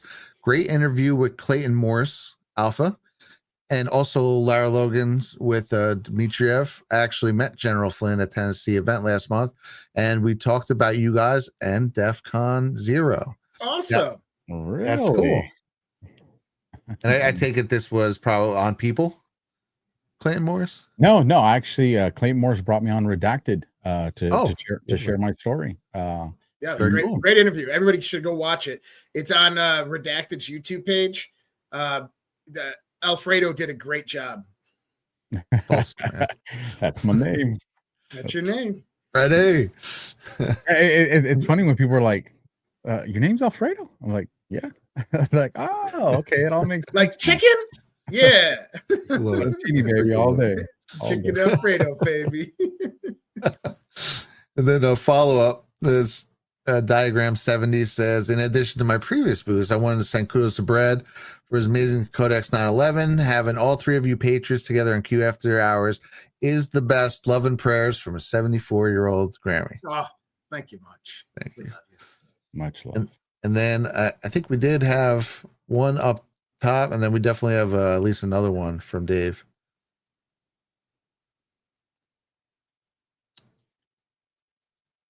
Oh, let me refresh these because I had these open from earlier. Yep, there it is. Here we go. Love this show. Doing my rant as a boost so you can keep it all. Right on. Much appreciated. Appreciate that. And for those that are like, what do you mean so you can keep it all? If Rumble does keep a portion of the Rumble rants because they got to do business and keep the show afloat. So if you go to badlandsmedia.tv/boost, or just go to badlandsmedia.tv and look all the way to the right. There's a tab section that says Boost, which is the screen that Brad had up there. You can go and put a message and the show that it's for and all that. And that's something that goes directly to Badlands. So we don't have to share it with anybody. We can keep everything. For those to whichever host you give it to, you get 100%. So that's pretty cool. It is definitely awesome. We had one that Keith O'Higgins snuck in at the last second, dollar for dollar. He says, "Can we say cash is fucking Keith? Okay. If you're gonna make me say something like this, Keith, send more than a freaking dollar." Yeah, that's at least a $40 post right there. I know, because this is gonna get clipped and freaking get me on the shit list for the FBI. Can we say Cash's girlfriend is a Cal most sacred, temple worthy? No, Keith, we can't say that. She's absolutely gorgeous and she's talented, Keith. So don't be saying things like that. Trying to get us in trouble over there. Jesus. Ruthless. All right. Close out the show. Fringe predictions. I will go first on this. And I think everybody will probably touch on it anyways. I think November 5th, we are going to see stupidity begin to unfold. And I think we're going to see the media, who's been given their script already for that day, they're going to shoot their wad early with the headlines. And it's going to get rug pulled. And the headlines are going to sound like a massive thing's going to happen. And the day's going to finish, and that massive thing is not going to happen. That is my prediction. I think Mockingbird Media is going to look very foolish as they get rug pulled on November 5th. That's my fringe prediction for until the next time. Well, I kind of I'll cover the spectrum here, because I feel like November 5th might wind up just being another dud like the No Kings rally. That's kind of, and I know that's not what we're expecting. So I feel like that's a little fringe to think these days, but I don't know. I feel like they've been defanged. That whole operation just feels like it's been played out so many times at this point, and it's not going over the edge anymore. They can't do what they did during the George Floyd riots. And that's kind of what we were laying out with the national security directives today. My fringe prediction for this week, John Brennan indicted. Nice. I love it. I'm going to say it every week until he's indicted. So I'll eventually be right. Like, you heard it here first. I love that. Lord, I hope so. All right, hold on. I'm gonna find this. I'm looking for that video because I didn't upload it, so I'm just gonna pull. Oh. Okay, I found it. All right, let me swap this over here. There we go. It's it's just over 2 minutes. This ain't the super long one, but nonetheless, we can have fun with it. All right, gents, let everybody know where they can find you guys, and we'll call it a night. Well, you can find me at Brad CGZ. And pretty much any platform. And now you could also find me back on YouTube under that name as well. All right. At Real Joshua Reid on X. That's a great place to find it. redpillproject.substack.com. redpillproject.substack.com or redpills.tv. I agree with you completely. Go and get on Brad's YouTube. And then while you're there, get Josh's and then get mine as well. Help us grow on YouTube. Listen, folks, we need your, seriously, even if you don't like watching your content over there, we need you to help us push us into that algorithm to reach the people that are over there. And for those of you that are watching on YouTube, we've been seeing the comments all night as well. Thank you. Repost all this stuff. It definitely helps. So with that, we got Gart coming up this week, folks. So we'll play the promo. Oh, actually, we got one more ad. Let me do the ad, and then right after the ad, we'll go to the GART promo, and then right after the GART promo, we'll go into the video for you guys. I think that'll work. All right then. So with that, here we go. We will catch you guys. Don't forget DEFCON this Tuesday, 10:30 p.m. Eastern. We are having it. Me and Josh won't be on planes till the following day, so there will be a DEFCON on Tuesday. All right. Catch you guys next time. God bless. Semper Fi. Before skincare went synthetic, people used something simple, something real. Tallow. Grass-fed and finished beef tallow is packed with vitamins A, D, E, and K. Nutrients your skin actually knows what to do with. It locks in moisture, restores elasticity, and defends against winter dryness. No water, no preservatives, and no BS. Unlike plant oils or chemical creams, tallow mimics your skin's own structure. Elbows, hands, knees, post-shave, anywhere your skin's crying for real moisture. Perfect for gifting or keeping your own skin soft when the cold hits. Visit softdisclosure.com and use promo code Badlands for 15% off. Ancient Care, modern truth.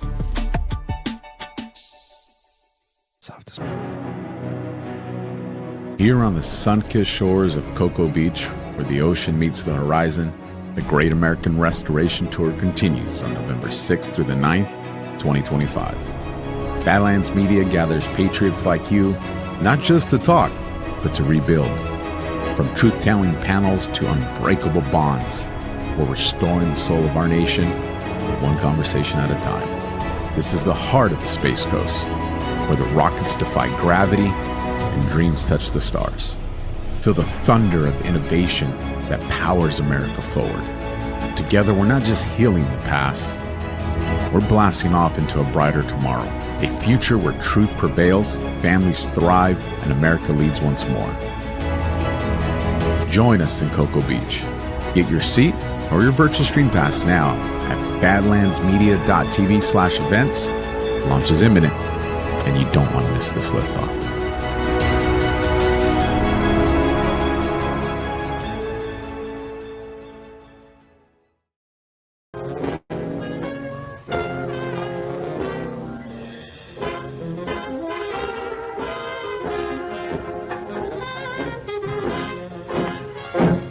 Folks, I'm going down to St. James Infirmary. See my baby there, she's stressed out all along my table. She's so sweet, so cold, so fair. Let her go, oh bless her. Wherever she may be, she will search this wide world over, but she'll never find another sweet man like me. Now when I die, bear me in my straight leg breeches, put on a box-back coat and a Stetson hat, put a $20 gold piece on my watch chain, so you can let all the boys know I died standing pat. Then give me 6 rap-shooting pallbearers. Let a chorus girl sing me a song. Put a red hot jazz band at the top man so we can raise hallelujah as we go along. Folks, now that you have heard my story, say boy, hand me over another shot of that blues. If anyone should ask you, tell them I got those St. James Infirmary blues. Let her go, oh bless her. Wherever she may be, she will search this wide world over, but she'll never find another sweet man like me.